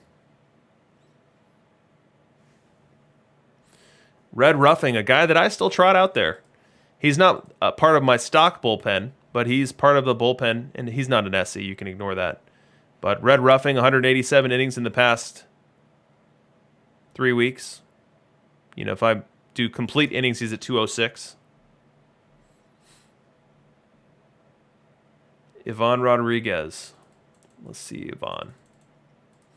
So Yvonne Rodriguez, not a good hitter. So let's do his total numbers here. 622 on the OPS. Wildly negative bat value, but you're not putting him in there for his bat. You're putting him in there for his glove. You're putting him in there to steal strikes for your pitchers and to catch base runners trying to steal on him. As we toggle between versus left and versus right, you see that he is a better hitter versus left. Every once in a while, he'll run into a fastball, hit it over the fence, get you some extra bases. Slightly better on base percentage. But Pudge is there for his glove, and anything you get with the bat is a bonus on a test. Bailey wanted to know how many teams are using Belanger. Let's see.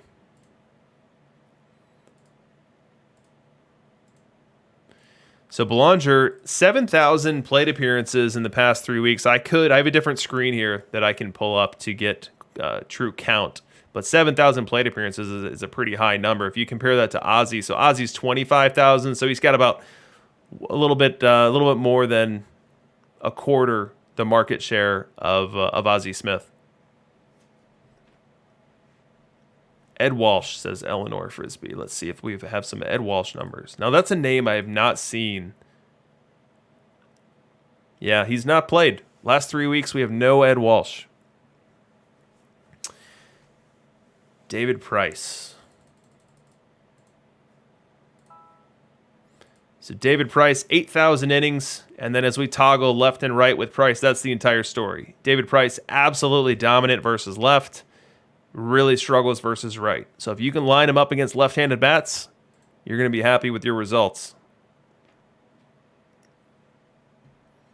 And then Bob Feller. So Feller's another guy where the splits are the entire story. So here's Feller globally, and then here's Feller versus right.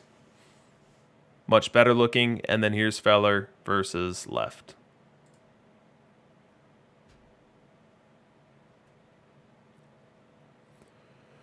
All right, let's go ahead and jump into our sim for Game 4 here.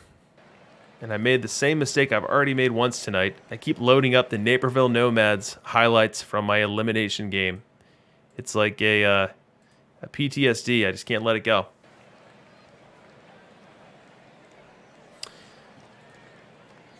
So as we get started here, we see the Skeeters, Walter Johnson on the hill, facing that same lineup for the Naps. But over there in that lineup card for the Naps, look out, there's some fire emerging.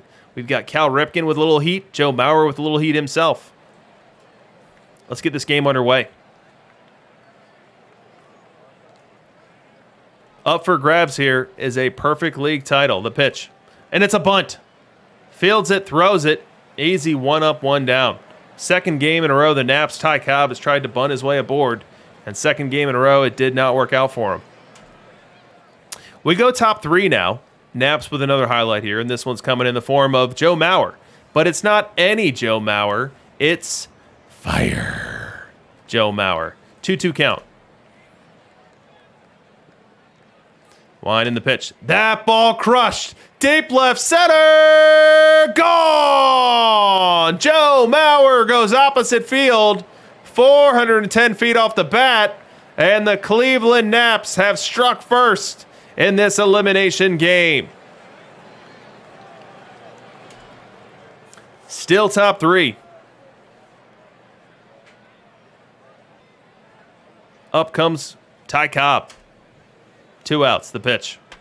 That ball's crushed. Deep left center. Up, up, up, up, up, and away. Ty Cobb plays long ball. This one a fence scraper over the outstretched hands of Ty Cobb out in left field. Make it 2-0 Naps.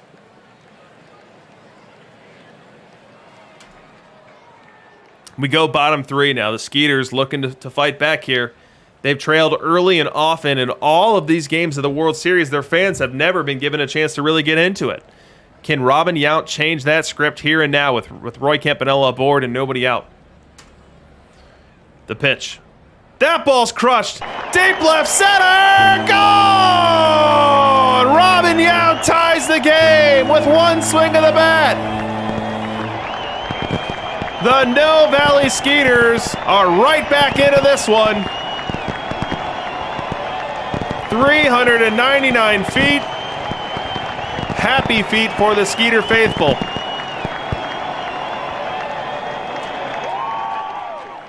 We go bottom 5. Still tied. Jackie Robinson aboard. Second base. 2 outs. Ty Cobb at the plate. Facing Roger Clemens. The pitch. Little grounder. Clemens off the mound. Fields it. Throw to first. Not in time! Ty Cobb beats it out. A hustle single, which will extend the inning. Move Jackie to third. And the Skeeters are in business. Crowd on their feet. Cap Anson at the plate. Let's get him in the matchup analyzer. What is Cap Anson going to do here against Roger Clemens?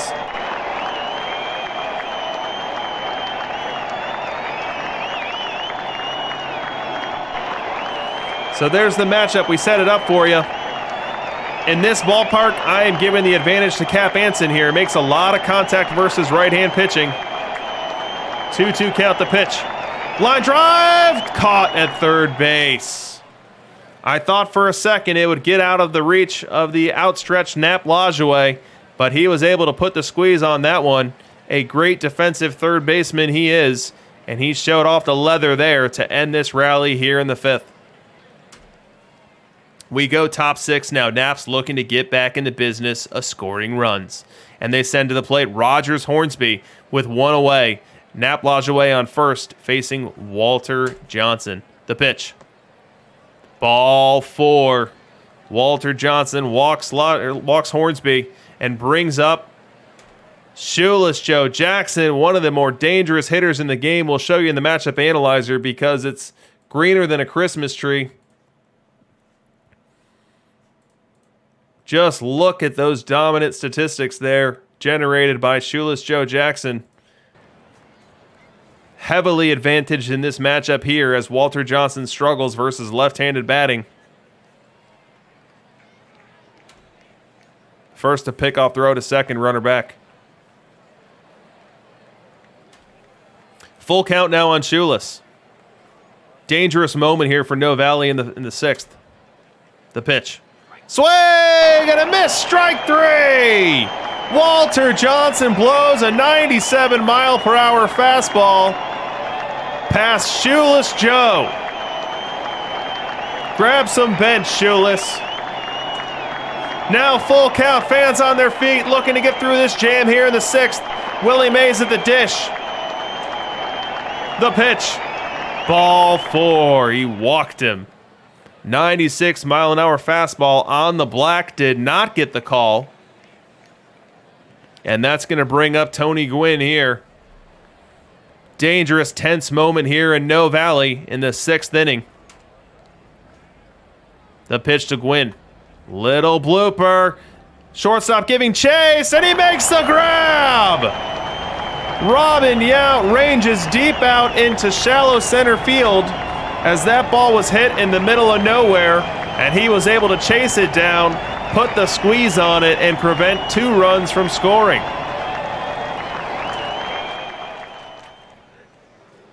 Bottom 6 now.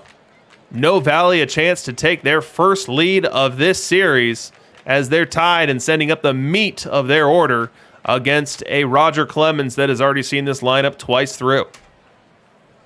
The pitch to Hornsby. That ball's crushed to left field. Oh, a leaping effort by Tony Gwynn comes up empty. Hornsby ends up at second base as that ball was absolutely crushed. We're talking 100-mile-per-hour plus exit velocity, crushed right at Tony Gwynn in left.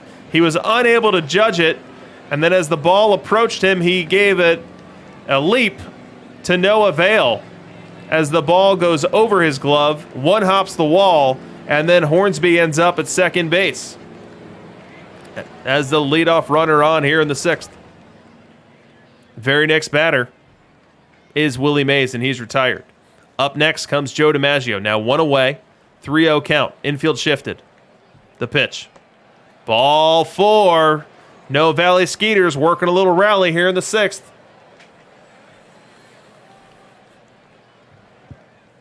Up comes Nap Lajoie, and he's got an opportunity here. He's in a stadium that suits him well.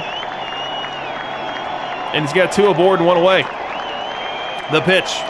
That ball crushed left field, but caught by Tony Gwynn.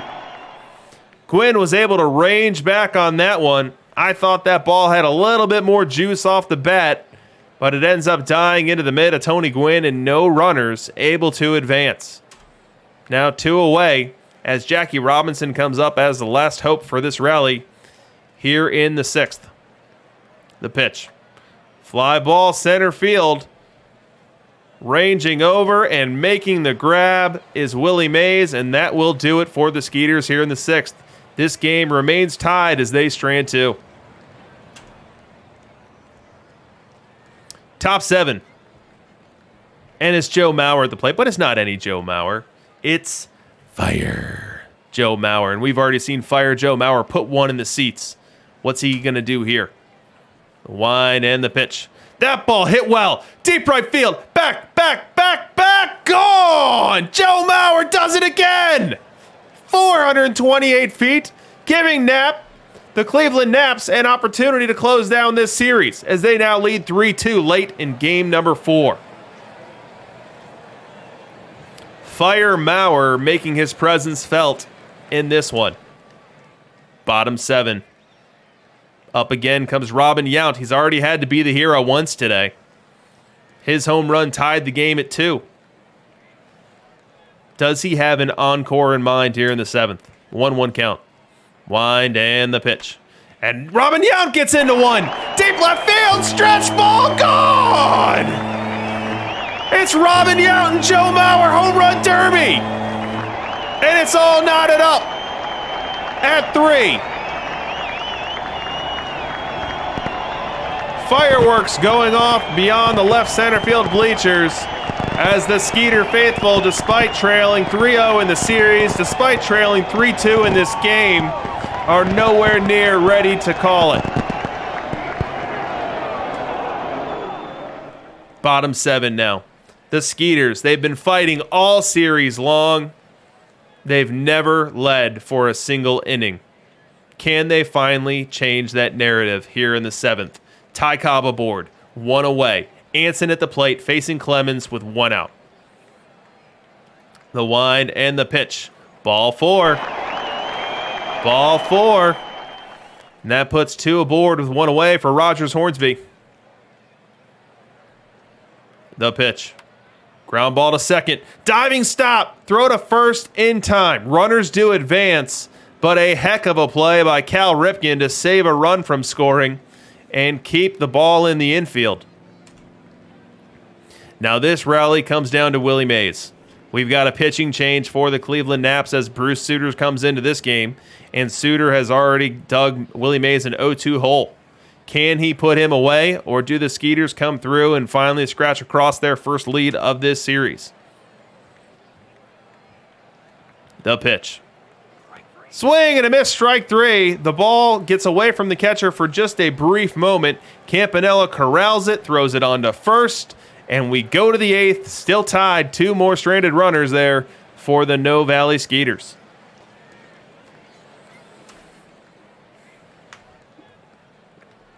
I see we've got 11 Soriano in the chat. I don't think I've seen you here. 11 Soriano being the manager of these No Valley Skeeters. The one captaining the Robin Yount, who has put 2 balls into the seats here tonight. Bottom 8. Skeeters still looking for their first lead in this series, and they're sending up Joe Dimaggio here to lead off this 8th inning. Naps giving him the double shift. Wind and the pitch. That ball hit well into the right field corner. It's going to be extra bases for Joe. Not the fastest runner. He's trying to stretch for 2, and he'll make it. That's a leadoff double for Joe Dimaggio here in the 8th as he fist pumps towards the dugout. Up next is Nap Lajoie, one of my favorite hitters to have up in a big moment. What does he have in mind here for the Skeeters? The pitch. He walked him. He takes a borderline pitch, a borderline full count pitch, and the umpire ushers him to first base. 2 aboard, nobody out. Jackie Robinson to the plate. No Valley Skeeter fans crazy on their feet. The pitch. A bunt.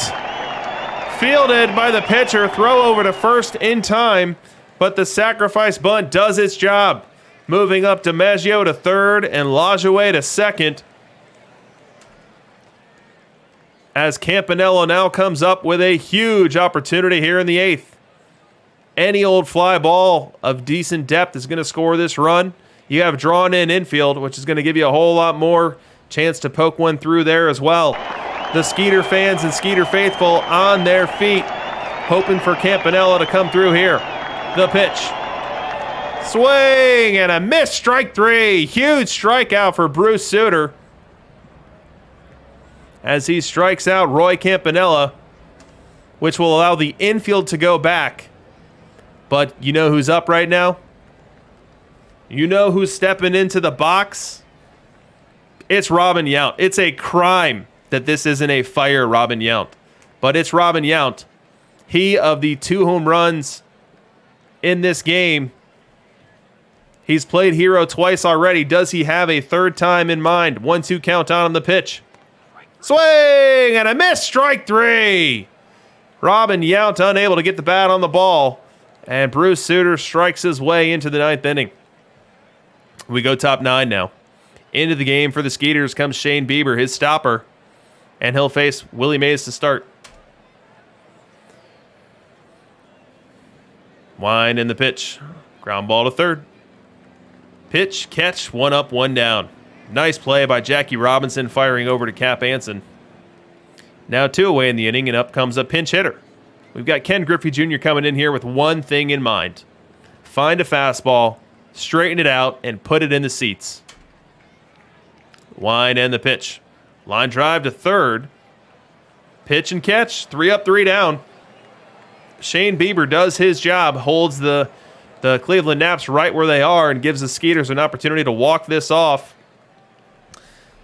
As this broadcaster painfully knows firsthand that the Skeeters are known for their walk-off home runs, as that was how I lost Game 5 in the 9th inning.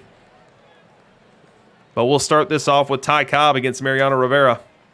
Full count. Wind and the pitch.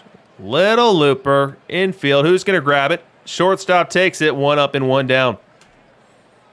Now 1 away, pinch hitter. So we saw the Naps trot out Ken Griffey as a pinch hitter in the top half of this inning, and now the No Valley Skeeters do it in the bottom. So Griffey comes up to face Mariano Rivera here. 0-2 count, the wind and the pitch. That ball hit well into the corner. Fielded quickly and right. Ken Griffey stretched to 2. The throw, not in time. That's a 1-out pinch hit double for Ken Griffey Jr., representing the winning run. Up comes Rogers Hornsby, and these fans are losing their mind. Place ready to explode. They just need a single. Full count. The pitch.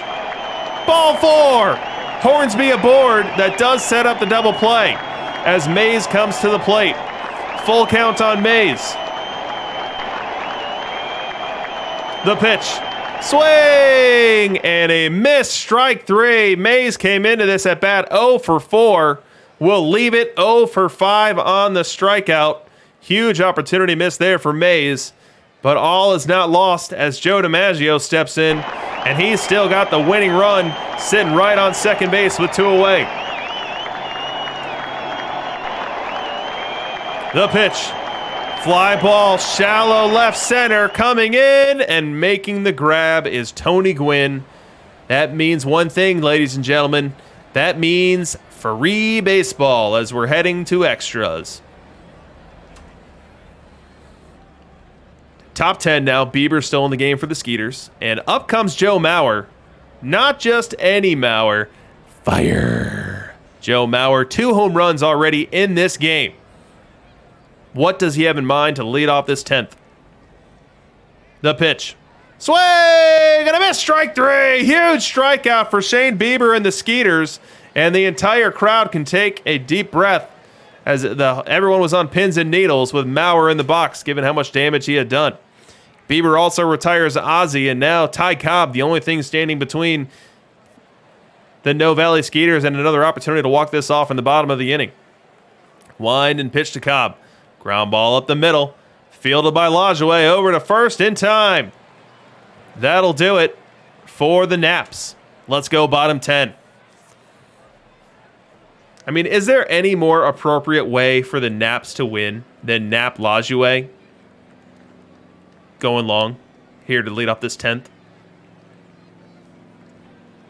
Let's find out. Full count.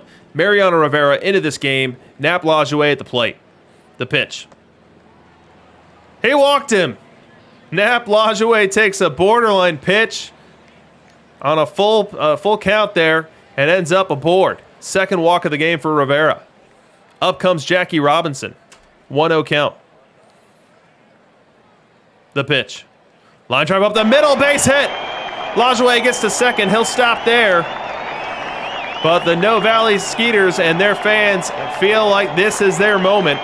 This is when they can steal this, their first win of the series. Up comes Roy Campanella.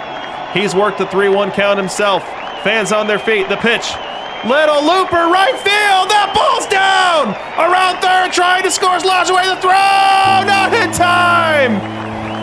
The No Valley Skeeters have won Game 4 in walk-off fashion. 4-3.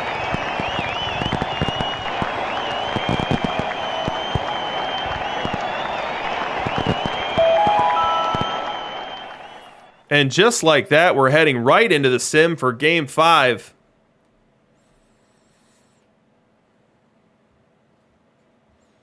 Let's update our score bug before we do so.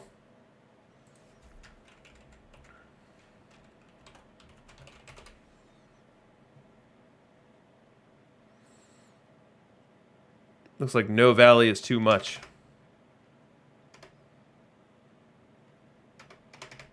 So we'll make it say N. Valley.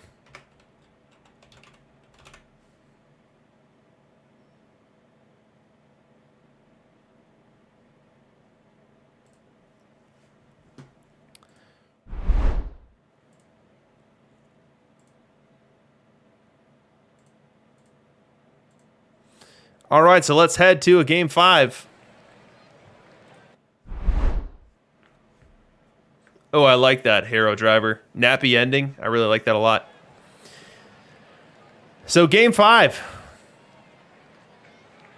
We enter this game with a 3-1 series lead for the Cleveland Naps. The No Valley Skeeters looking to grab a second home win to push this thing right back to Cleveland. And they'll send to the mound Greg Maddux, face of the franchise, Greg Maddux. Ty Cobb, the first batter he'll face, and Ty Cobb bunts. Third game in a row, Ty Cobb bunts, and this one he gets aboard. Bunts it to Maddux. Maddux had some trouble getting it out of his glove, and Ty Cobb is aboard.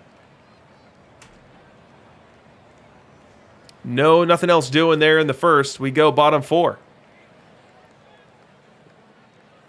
Hornsby aboard. Hornsby on second. Joe Dimaggio at the plate. Legend Maddux on the hill for the Naps. The pitch. Line drive, base hit to left. Around third is Hornsby. He's going to try to score. There will be no throw. Make it 1-0 No Valley Skeeters. And a huge change of pace here as they score the first run for the first time in this series.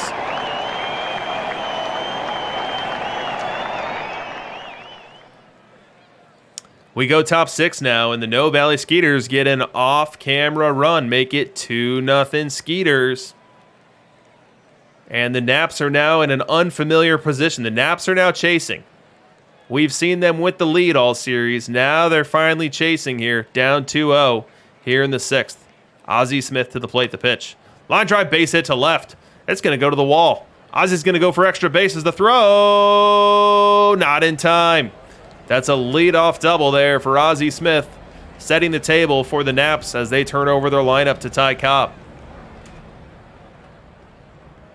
Here comes Cobb, the pitch.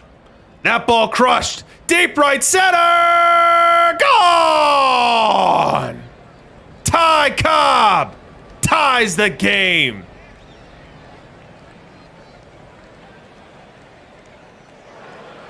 A crowd silencer there as you hear just the faintest hint of boo birds coming out here in No Valley.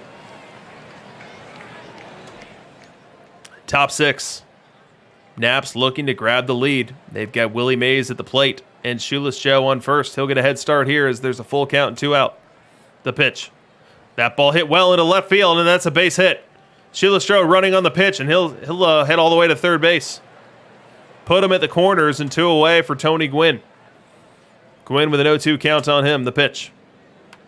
Ground ball to first. Fields it, takes it to the bag himself, and that retires the threat here in the 6th inning. Skeeters fans love it.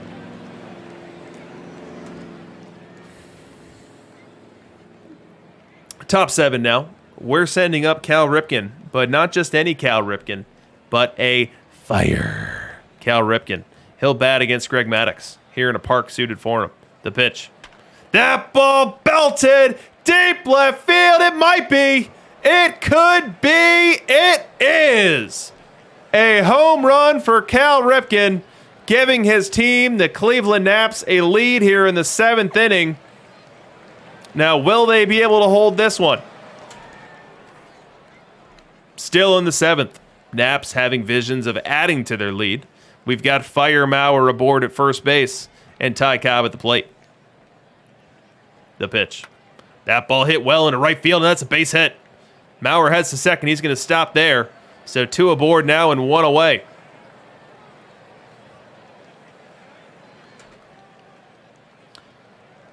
Next batter up, Nap Lajoie. Very dangerous hitter in this ballpark, especially against a contact-oriented arm like Greg Maddux. The pitch. Little dinker. Maddux fields it. Will he have a play throw to first? Not in time. Infield single for Nap Lajoie. And now they're loaded. And they're not just loaded, but they're loaded with Rogers Hornsby at the plate. Let's load up our matchup analyzer as we look at this one. This is danger, danger, danger for Skeeter Nation.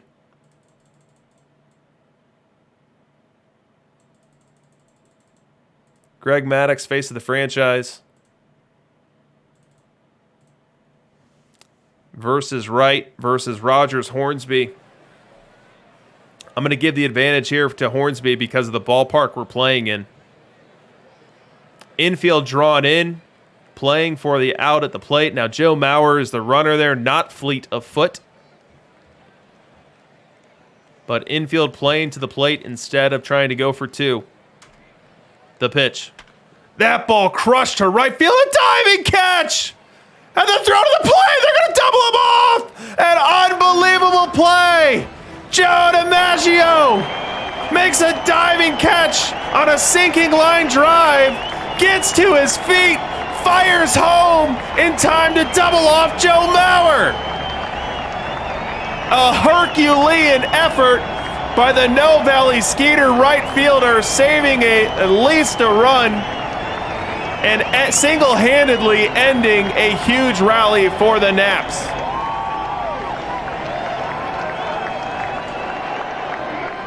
Unbelievable turn of events, keeping the Naps off the scoreboard there. We go bottom 7 now, and up comes Campy, facing Greg Maddux. The pitch. Little grounder to second, throw to first. In time, inning over. That will do it for the Skeeters there in the 7th. We go bottom 8 now, and it's getting crunch time. The No Valley Skeeters have only 6 outs left to push across at least a run, or their perfect league World Series run is over. Robin Yount to the plate. Robin Yount's been known for his heroics already in this series, positioning himself for perfect league World Series MVP if the Skeeters were able to get back into this one. He leads off this 8th inning. The wind and the pitch. That ball hit well. Deep left center field, but playable. Sliding over is a left fielder. Tony Gwynn makes the grab, 1 up, 1 down. We've now got 2 out, and bring up Cap Anson. 1-0 count on him, the wind of the pitch. Line drive, base hit to right. It's a 2-out single for Cap Anson. And that's going to bring up Rogers Hornsby. Always dangerous. Always dangerous, Rogers Hornsby. And because of that, these fans come to their feet. These fans know the gravity of the moment. They know they've only got so many chances left. They know that this is their best hitter with a runner aboard here in the 8th, and they need Rogers to come through for them. The pitch. Ground ball, base hit off the bag. Heading to third is Anson, and he'll make it. That's going to be a double. And around third, Anson runs to a stop sign. He's going to make it. Cap Anson, a wild base runner, catches Ozzie Smith napping. Cap Anson runs through a stop sign. Ozzie Smith frozen, doesn't fire home, and we've got a tie ball game. And we've got a tie ball game now here in No Valley. Still tied. Very next batter, Willie Mays. Runner in scoring position, the pitch. Little looper, right center and down. Hornsby around third. He's going to score. Make it 4-3, No Valley.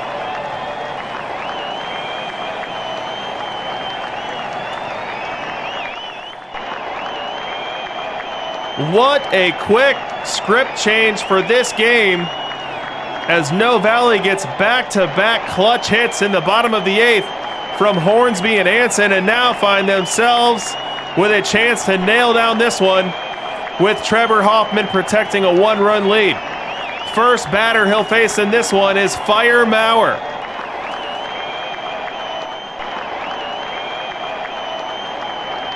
The wind and the pitch. Little grounder, fielded by Hoffman, throw to first in time, 1 up, 1 down. No Valley Skeeters fans can taste it. The Cleveland Naps send up Hank Aaron as a pinch hitter. 3-0 count on him, the pitch. Walked him. The Cleveland Naps now have the tying run aboard. Hank Aaron gets to second base. It likely wasn't a stolen base attempt. It likely was a wild pitch or pass ball, but it's a huge deal. It takes away the double play, and it puts the tying run in scoring position as Ty Cobb bats here in the 9th. The pitch. Fly ball center field. Diving catch in center. Unbelievable play by Willie Mays to grab that one. And now the Skeeters are 1 out away from winning Game 5. And that 1 out will have to come in the form of Ken Griffey Jr. The Naps send him up here. He's got a 1-2 count against him, facing Trevor Hoffman. The pitch. Swing! Gonna miss, strike 3! Skeeters win. Series 3-2.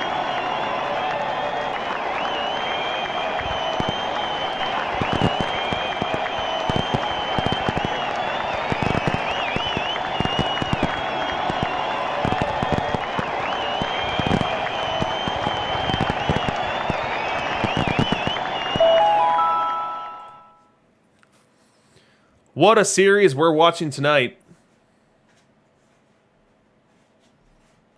As we thought we could be heading towards another sweep, but we're getting anything but that. We are now 1 game away from a potential reverse sweep. But first things first, No Valley's going to have to figure out how to win on the road. And as we know from the regular season, that was not their forte. A .642 win percentage at home, .420 on the road. If they are to be perfect league World Series champions, they're going to need to pick up 2 in a row here. And do so in a stadium that is the complete opposite of the stadium that they play in 81 times a season. So can the No Valley Skeeters change their stripes enough? Can they go on the road into a hostile Lefty Cheese Park and pick up a couple wins in a row. Let's see what kind of pitchers we're expecting in this one. So for No Valley, we're advertising that we'll get a David Price start. Now, we did see him start Game 1. He pitched well in Game 1. Not well enough. And he's going to be opposed by Pedro Martinez for the Cleveland Naps.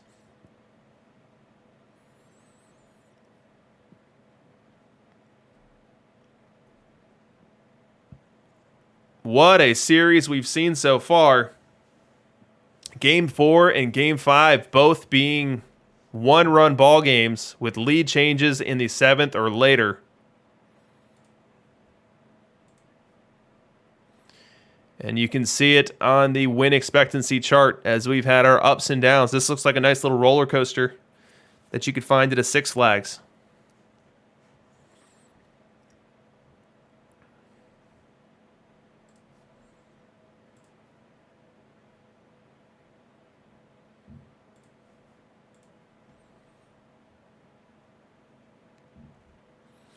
So what do we have here in Game 6? Let's get some predictions in the chat. Does the series end here, or do we go to 7?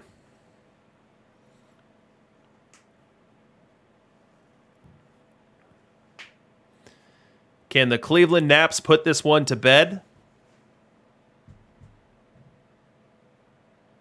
Or do we have the Skeeters pushing this one to a reverse sweep opportunity? I rock this going with the reverse sweep. Sequest says it's going 7. Zenith Television also feels like 7 is in the cards.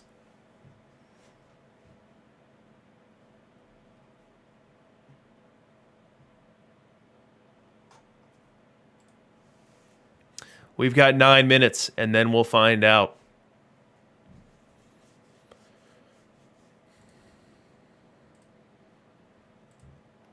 One thing that we didn't spend too much time looking at before the series, but we can look at it now, is just the high-level comparison of the Cleveland Naps and the No Valley Skeeters. As you can see from the matchup analyzer, the Cleveland Naps had the better average, better on-base percentage. However, No Valley takes slugging ever so slightly by 3 points there.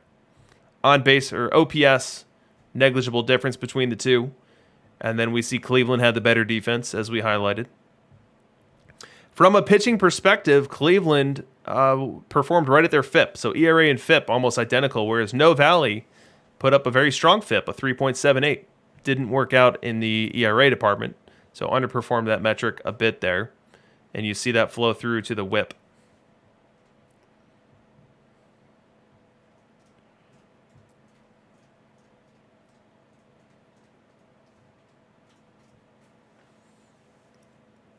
EVC and NYC says that the Naps are taking Game 6 by a run and winning their second Perfect League title.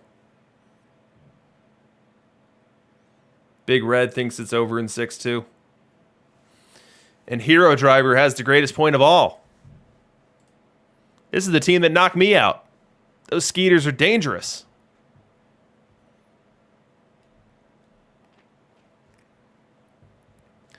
Danger, danger.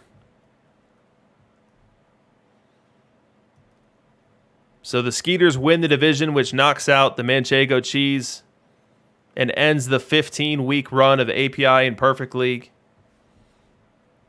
He beats the Pacific Palisades Waves, which is no stranger to Perfect League. You see here, what is that, about 15 weeks in Perfect League for the Palisades Waves?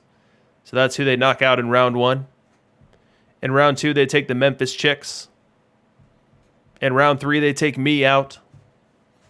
And here they are trying to achieve the Herculean task of reverse sweeping a Perfect League champion and doing so in a ballpark completely opposite to the one that they're used to.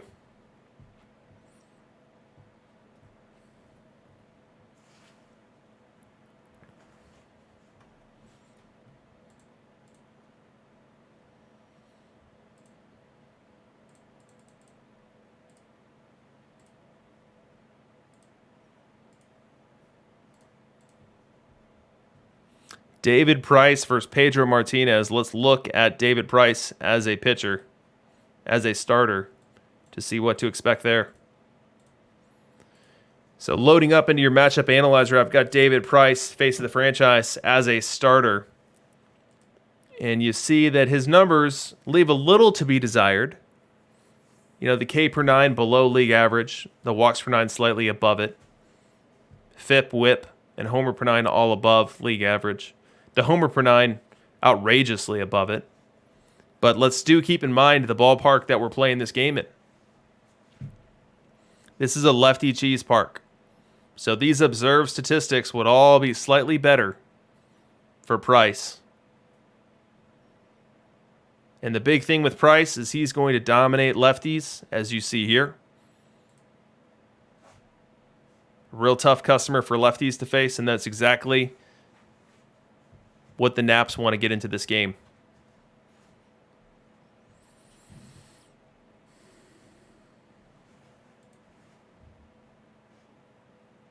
On the other side, we've got Pedro. Pedro Martinez, face of the franchise. We see him as a starter here. And you see solid numbers. FIP better than league average. WHIP better than league average. Every metric with the exception of homer per 9 better than league average. As Pedro is, for my money, the best starter in the game.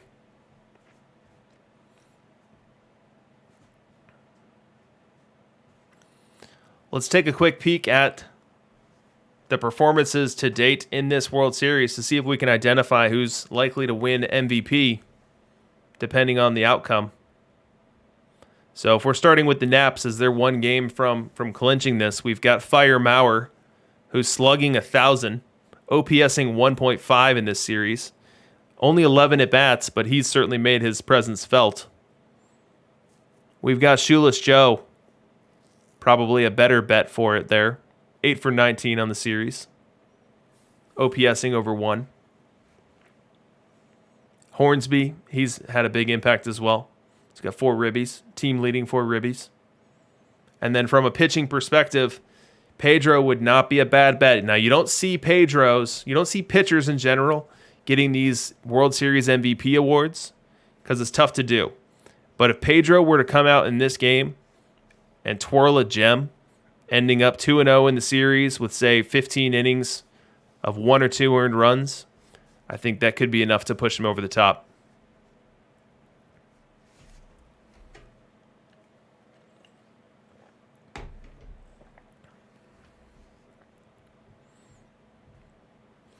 I think that could be enough to push him over the top.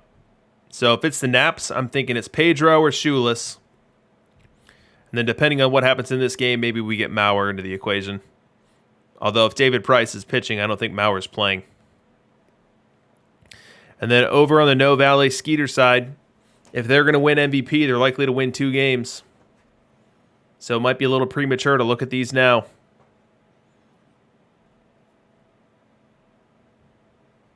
And looking at them, they don't really have a standout.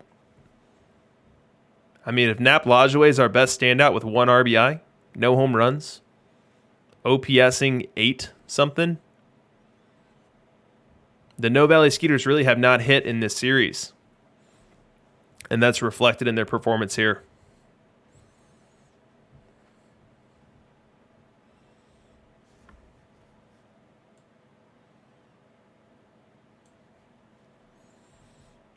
From a pitching perspective, there's been some better performances. We have the David Price 6 innings, which stands out. Maddox had a good game. Carlton a good game. I'd say that the No Valley Skeeters don't really have a leading candidate right now. Whoever would be responsible mostly for winning games 6 and 7 would be the one that I'd tap.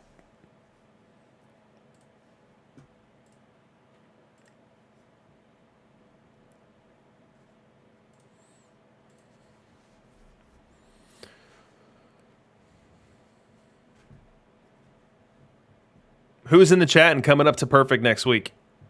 We're sending 24 teams down to Diamond. Means we've got 24 teams coming up to perfect. Who's coming up? Every time I ask that question, I end up getting distracted by something in the games itself. But I'm curious to know who won each league. The Jack Crow Starmovers are incoming. Who won the DLL league? Who won BFF? Who won TBD? Who's coming up? Who's the fresh meat for the Puma? As you look at the bottom of the screen, most of the teams that got relegated, most of them were one-and-done teams. Teams that came up this week, or came up last week, and are leaving this week. You see an exception there at the bottom. The Baltimore Black Sox made it 2 weeks in a row. The Colorado Coomers made it 3 weeks in a row. But a lot of those teams, they were celebrating at this time last Sunday. And then this Saturday night, they were finding their way back to Diamond. Luke 1111 sharing that Doc Fury ended up winning DLL. J. Ronk says TBD has 3 more coming up and 3 in the playoffs this week. It's going to be a total of 6 teams hanging around in perfect next week.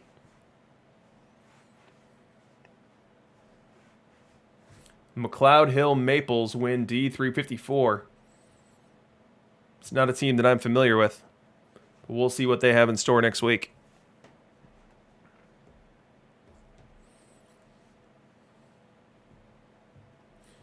Hero Driver already calling the Star Movers.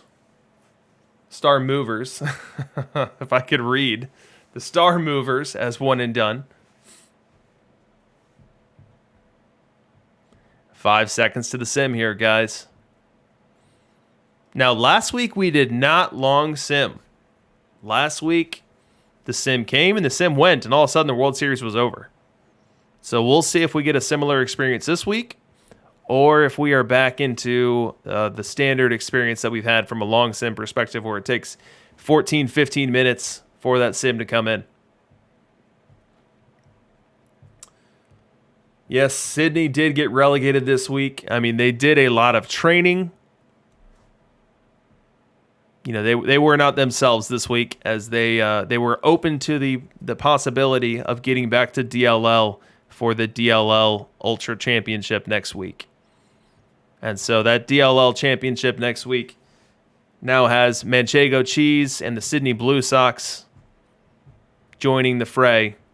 So may God have mercy on their souls. That is going to be the hardest Diamond League that has ever existed next week.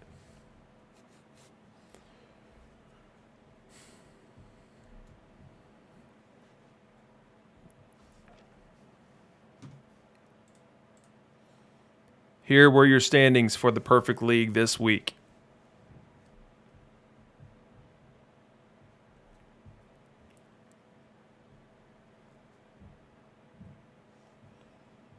In the AC East, you had me and my Naperville Nomads going back and forth with the Cleveland Fossils. It came down to a 4-game series at the end of the year to determine who ended up being the division winner and who ended up being the wild card team.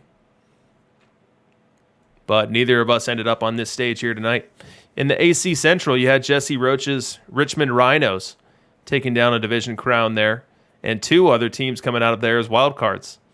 Pacific Palisades Waves and the Memphis Chicks. Very strong division. AC West, you had the Tower Grove Supercells winning that division. They were the team that I took down in the second round of the playoffs. And then AC Seaver, we have these No Valley Skeeters holding off the Berlin Blue Crabs to win that division. Over on the NC side, we had the Elysian Fields 9 TBD holding off the Manitowoc Red Raiders DLL.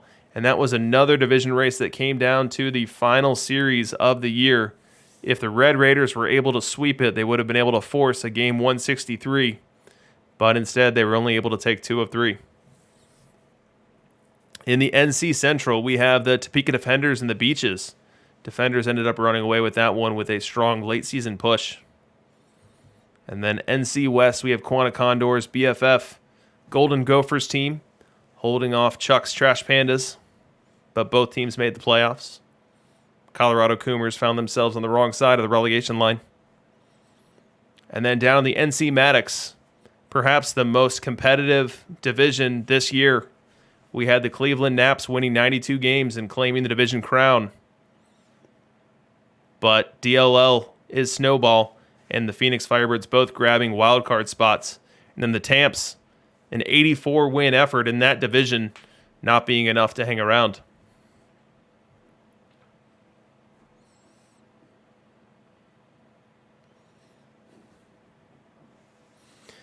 So for anyone new, the name of the game in Perfect is make the playoffs or you're out.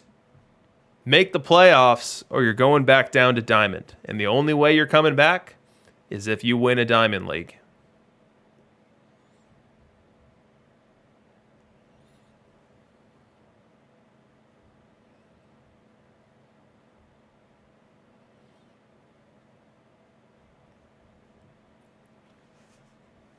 Yeah, Mango Sandwich, you had a rough run towards the end.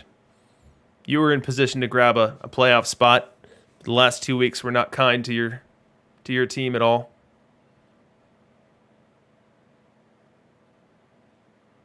Here's Mango Sandwich here. As we look at their September, you see it got ugly. So right after they split 4 games with the Naps, they go on the road, get swept by Brooklyn, then follow that up with a sweep of the getting swept by the Colorado Coomers. Then you end that tough road trip. Look at this 4-city road trip with only 1 day off in between it, and they lose the first 2 games to Chuck on their homestand. Able to take 2 of 3 from Quanta, but then it just got worse from there. Losing 3 of 4 on the road to Snowball, losing all 3 on the road to Ozzy, and then getting back home against the Miami Tamps and losing 3 of 4, including 1 in crippling 12-inning fashion. And with that, the Austin Soul is no more.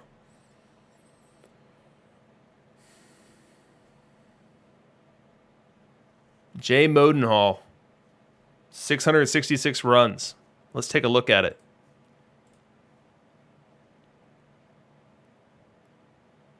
Yes, that's very impressive. So 685 last week and 666 this week, making the playoffs both weeks without getting 700 runs. That is not easy to replicate.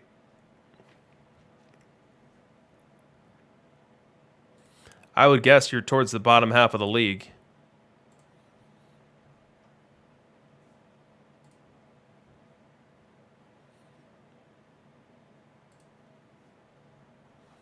Yeah, I don't even know how to find. I know it's on the URL. So if you pop out the URL, you can see it. Maybe I'll just do that real quick.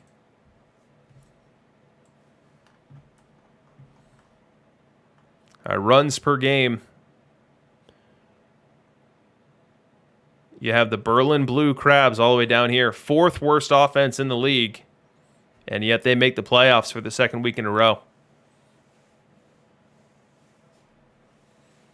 Top offense in the league was the Manitowoc Red Raiders, followed by Jesse Roach's Richmond Rhinos.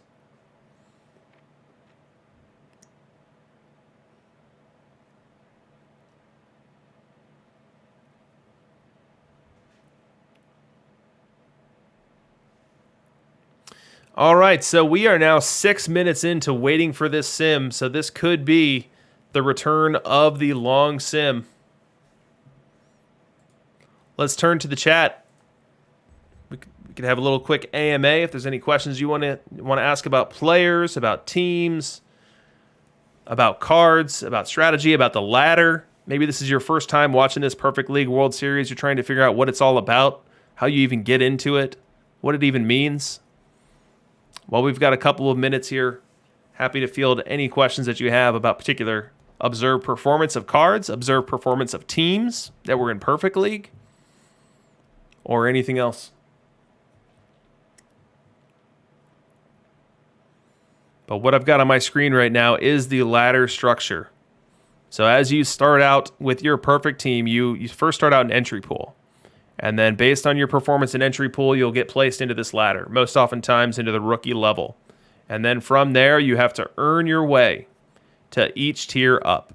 From rookie to stone, from stone to iron, iron to bronze, bronze to silver, silver to gold, gold to diamond, and then the only way up from diamond to perfect is winning it. Every other level, you can get there with some level of performance in the playoffs, short of winning a World Series. But the only way to get to perfect is you have to win a World Series in Diamond. Team is 77 asking where you can follow me on Twitter. Well, I don't tweet, so I would be a bad follow. But maybe I should change that. So stay tuned on that. Maybe I'll start tweeting something relevant. Does pineapple belong on a pizza? No. Is a hot dog a sandwich? No. What does training a card mean? That's a good one. So let's take a look. So we'll go look at Brooks Robinson. All right, so look at my Brooks Robinson here. Look at the position ratings here. I've got him 130 at second, 129 at third, and 117 at shortstop. So let's go look for Brooks Robinson on the auction house. Hopefully there's one here, or else this demonstration's really not going to work out. Okay, we got to find something else. Maybe we can find an Ozzy? Nope. Let's see. What's an example of another card that gets some good training? Tony Gwynn.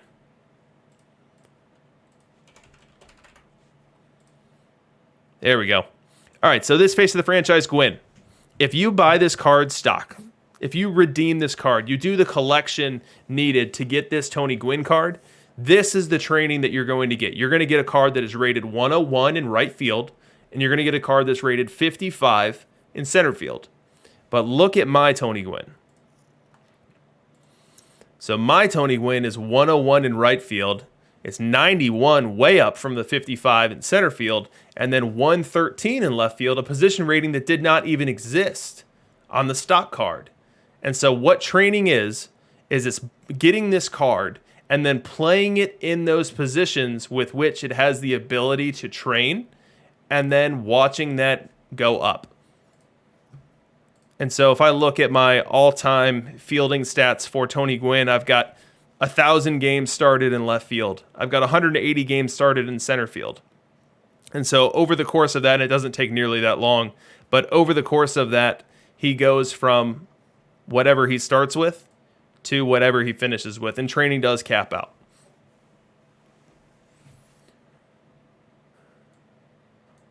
All right, Chuck looking for a stat comparison for historical Jackie versus SE Jackie. That's a good question. Let's go see what it looks like. All right, where's my Jackie? All right, so here is Jackie, the Jackie Special Edition. So 736 OPS, right at a league average bat. You see it's slightly below league average at negative 2.83, but right in that range. Now let's look for the new Jackie. So new Jackie is worse with the bat, but that's not a surprise.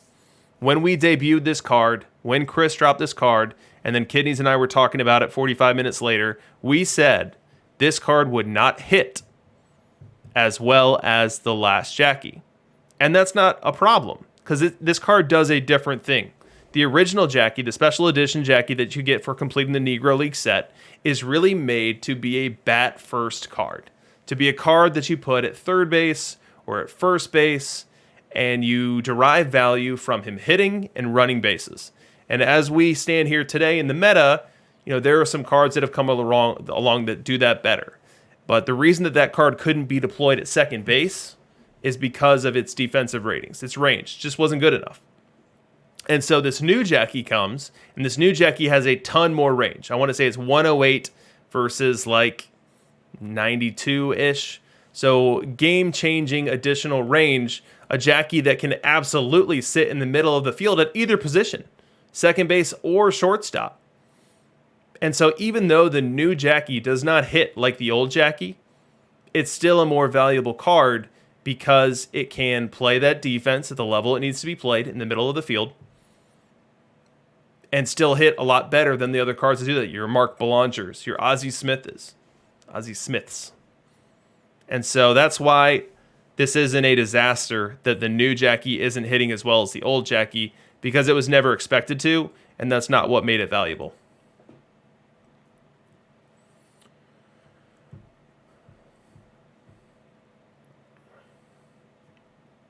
All right, let's see what else we got here. Auction house is dead. Get Kidneys to show me how to use Twitter in the next Boomer Zoomer segment. Brilliant. Can a card train down? The answer is no there. How much impact does positional rating affect performance? Say player has 100 defensive rating in infield, but only 20 at an infield position. Yeah, so the defense is wildly impacted while they're training. So even though they've got their stock ratings, their defensive attributes, I should say, like range, error, and arm, that suggest they're going to be great at a position, while they're training, they're terrible. They are downright terrible. They are going to cost you runs. They're going to cost you games. But you do need to trade them. You know, if it's a card that needs to be deployed in a certain spot, then you're going to have to train them at some point. And you can do it slow. You can do it fast. You can bite the bullet, train it all at once, kind of like Sydney Blue Sox did this week. But while they're training, they're going to be terrible.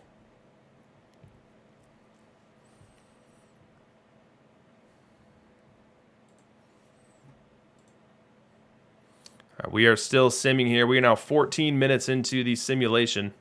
So this is absolutely taking on the appearance of a long sim.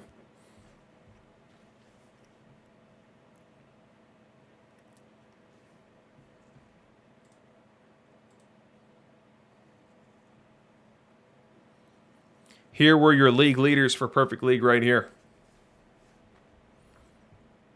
High water mark for home runs was Hornsby, 38. High water mark for a lefty was Gehrig at 36.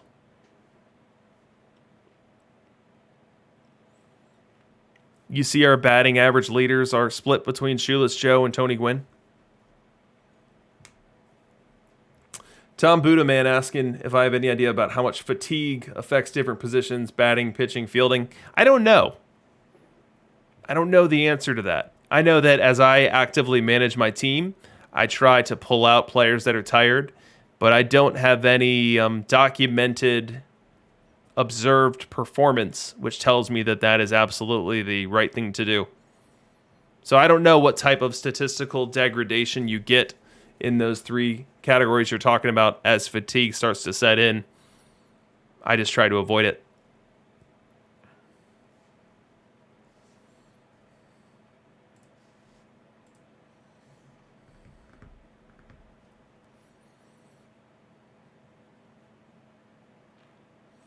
Stolen base leader of the week is Ricky Henderson with 94. It's a big number. That tells me that he was a full-time player, and he was.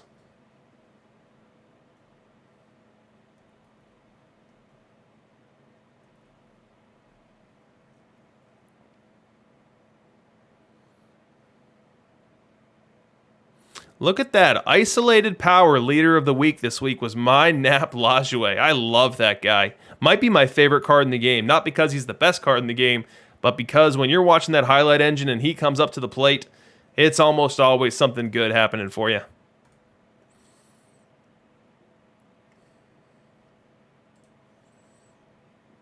All right, let's download this sim and see what happened in our Game 6.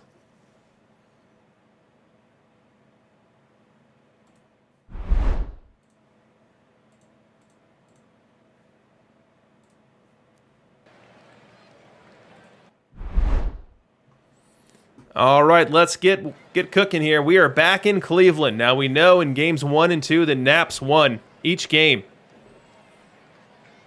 And I was curious to see if the Skeeters would deviate from their stock lineup of 8 right-handed batters given the stadium we're playing in. The answer is no.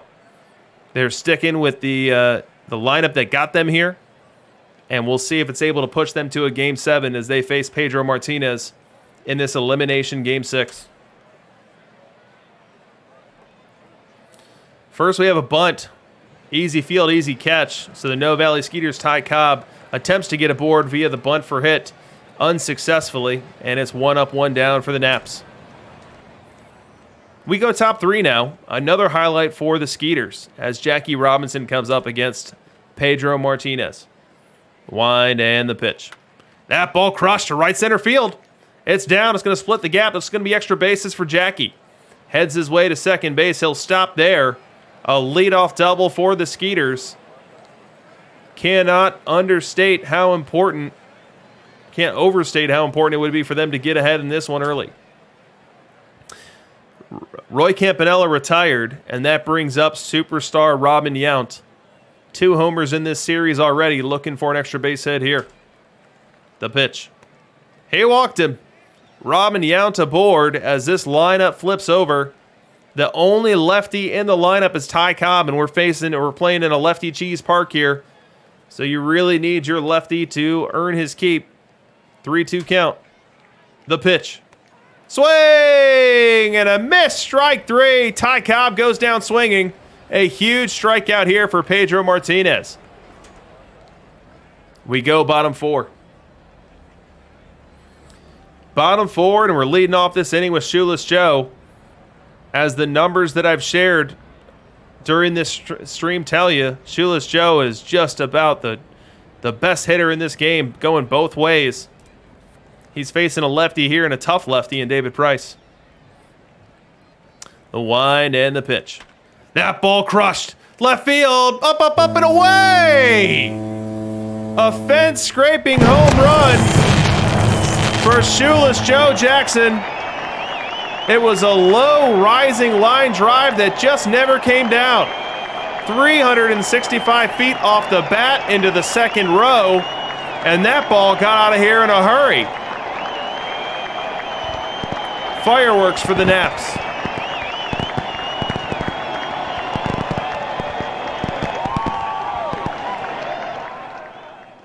Top 5 now. Naps protecting their 1-run lead. Now, they've had 1-run leads in both Game 4 and Game 5 late, and we're unable to hold them, which has now pushed us to a Game 6. Let's see if they can do better here in Game number 6. 2-1 count on Jackie, the pitch. A bunt. Fielded at first, throw to first in time. Nice play by Wade Boggs to shuffle on over to Pedro Martinez to retire the batter. Lead runner does move up to second base in the form of Nap Lajoie. We go bottom 5 now. Up comes Ozzie Smith, still facing our starting pitcher, David Price. Wind and the pitch. That ball hit well to center field, and that's going to go well over the center fielder's head. They were playing him in super shallow. Ozzie can run for days. On his way to third, he'll stop there with a 2-out triple.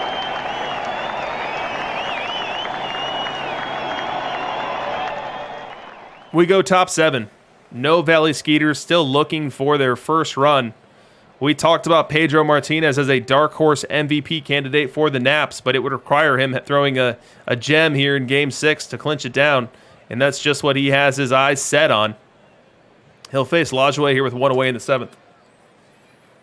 The pitch. Line drive, base hit to right field. A 1-out single for Nap Lajoie. Next batter up, Jackie Robinson. He's worked himself a full count. The pitch. Ground ball to second base. Unable to get the lead runner. They do throw on to first to get Jackie Robinson. And now there's 2 outs in the 7th here.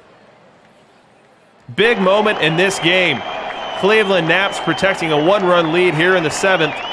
Runner in scoring position. Roy Campanella at the dish. The pitch. Ground ball to second. A diving stop. Unable to complete the play. Nap Lajoie ranges to his left, makes an incredible diving stop, but is unable to shuffle to his feet and throw out a hustling Roy Campanella. The play is still very relevant, though, because if that ball gets through, Nap Lajoie scores and we're in a tie game. As it stands, we have Robin Yount coming to the plate, but no, he'll be pinch hit for. And up instead will be Ken Griffey Jr. He'll bat here with runners at the corners and 2 away. Naps fans on their feet. The pitch. Fly ball right field. Ranging in is Shoeless, and he's got it.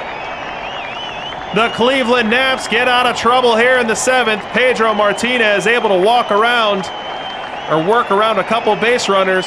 Let's not forget the Herculean effort by Nap Lajoie to keep that ball in the infield, preventing the other Lajoie from being able to score.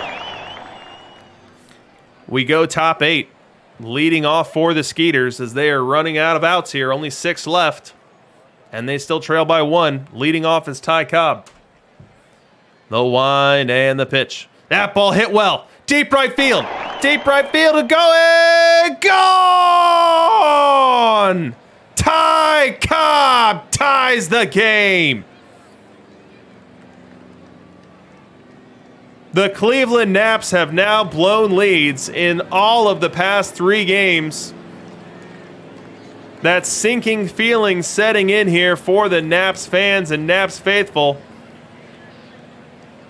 But we're just in a tie ball game here, at least for the moment.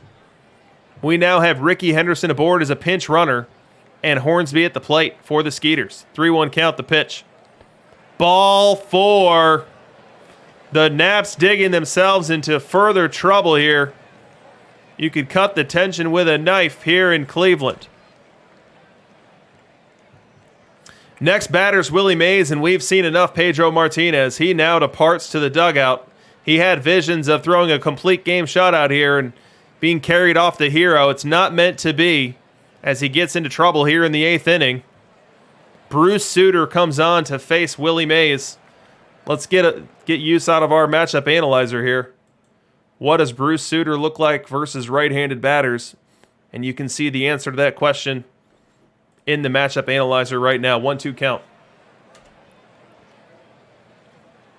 The pitch.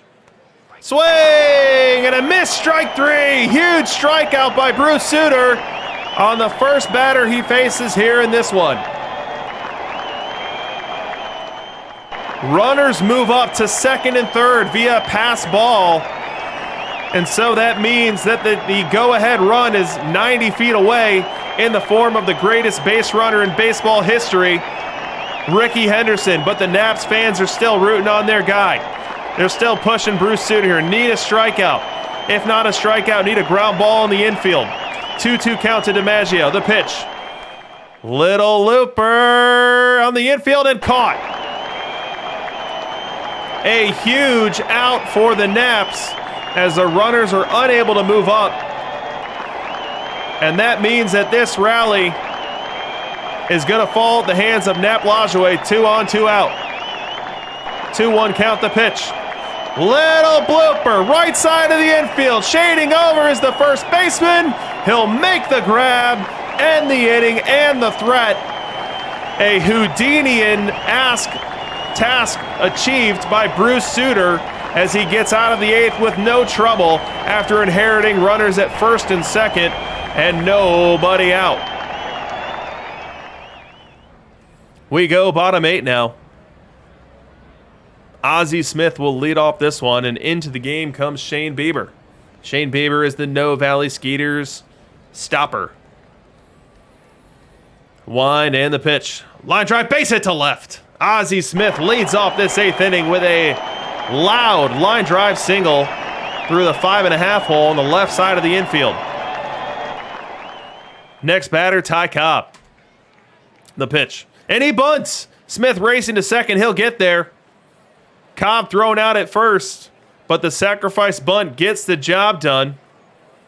And that's going to bring up Nap Lajoie with a chance to give his team the lead here late in game number 6. The pitch. Runner stealing third. No throw. Ozzie Smith, not known for his base running, not known for his stealing, catches Shane Bieber napping, and he's able to steal third without a throw. Nap Lajoie in the batter's box smartly takes the pitch, a 70-mile-an-hour curveball, and lets Ozzie move up 90 feet. Cleveland fans love it. Potential series-winning run now 90 feet away. Bieber facing Lajoie. 3-1 count. The pitch. Ball 4. Runners at the corners.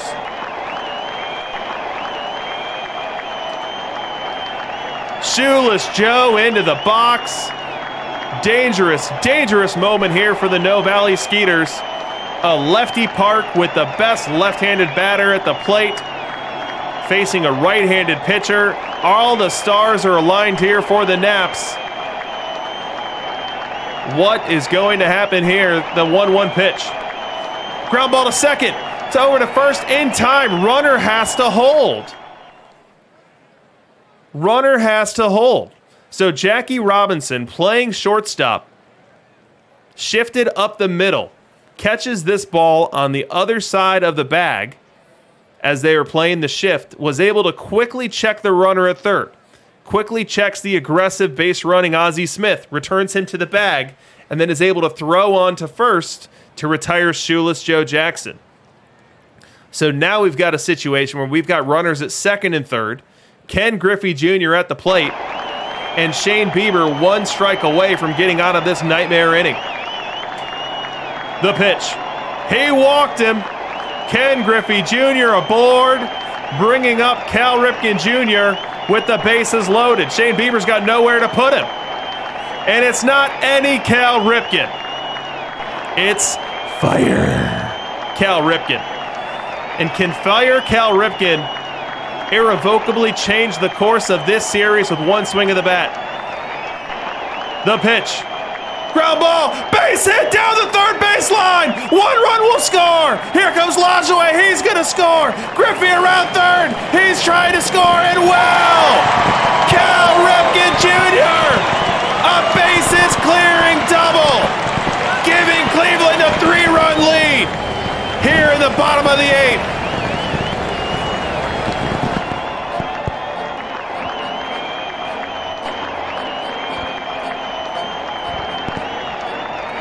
We go top 9. We quickly go top 9 here. Cal off a righty in a lefty cheese park, clears the bases. Just about the unlikeliest of the unlikely. I mean, I'm going to show you Cal Ripken versus right-handed pitching right here. It's not pretty. It's a 643 OPS. But he got it done there. And now the No Valley Skeeter, Cal Ripken's going to have to get it done again, as he's facing Mariano Rivera, representing his team's last chance at keeping this World Series venture alive. He's down in the count 1-2. Cleveland Naps fans, one strike away from picking up their second World Series in 3 weeks. The pitch. Swing and a miss, strike 3! The Cleveland Naps are your 2067 Perfect League World Series champions. Twice as nice.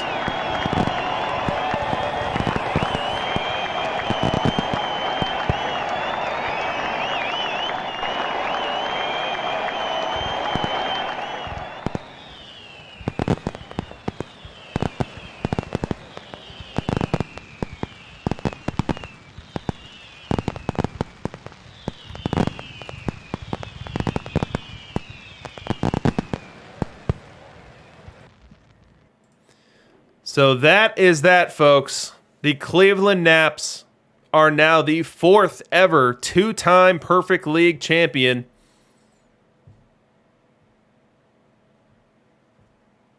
The 3 that came before, actually, I believe it's 5th, actually. We've got Mac Jacks with 3, API with 2, Sydney with 2, Jay Malay with 2, and then now we've got M. Wayne 418 picking up 2 in a lightning round style, doing 2 in 2 weeks.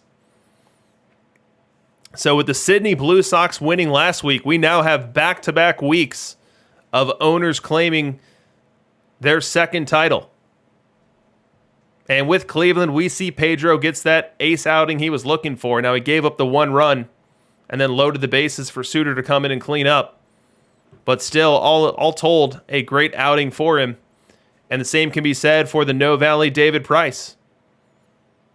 It's just that Shane Bieber got beat. Shane Bieber got beat by Cal Ripken in a lefty park, something that you might never see again. But that's why they play the game.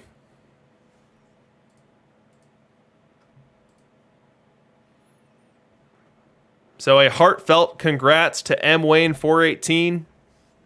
2 titles in 3 weeks. A feat almost never seen and almost never done. Kudos to you. Good luck to you next week. And then for our No Valley Skeeters, who were an upstart team. This was their first week ever in perfect. They'd spent more weeks in gold than they had in perfect. And congrats to you for a long and deep run into the playoffs that came up just short here, as you end up falling to the Cleveland Naps in 6 games. I mean, going back to the Naps here, look at the past 3 weeks. What an incredible 3 weeks this was. An 89-win season winning perfect. Then you follow that up with a 110-win season, and yes, that did end in the first round. So they were a one and done, number 1 overall seed, losing in the first round. But to turn that around, pick up 92 wins this year, win the division, and then win your second perfect league crown. This is a 3-year run that can rival any other.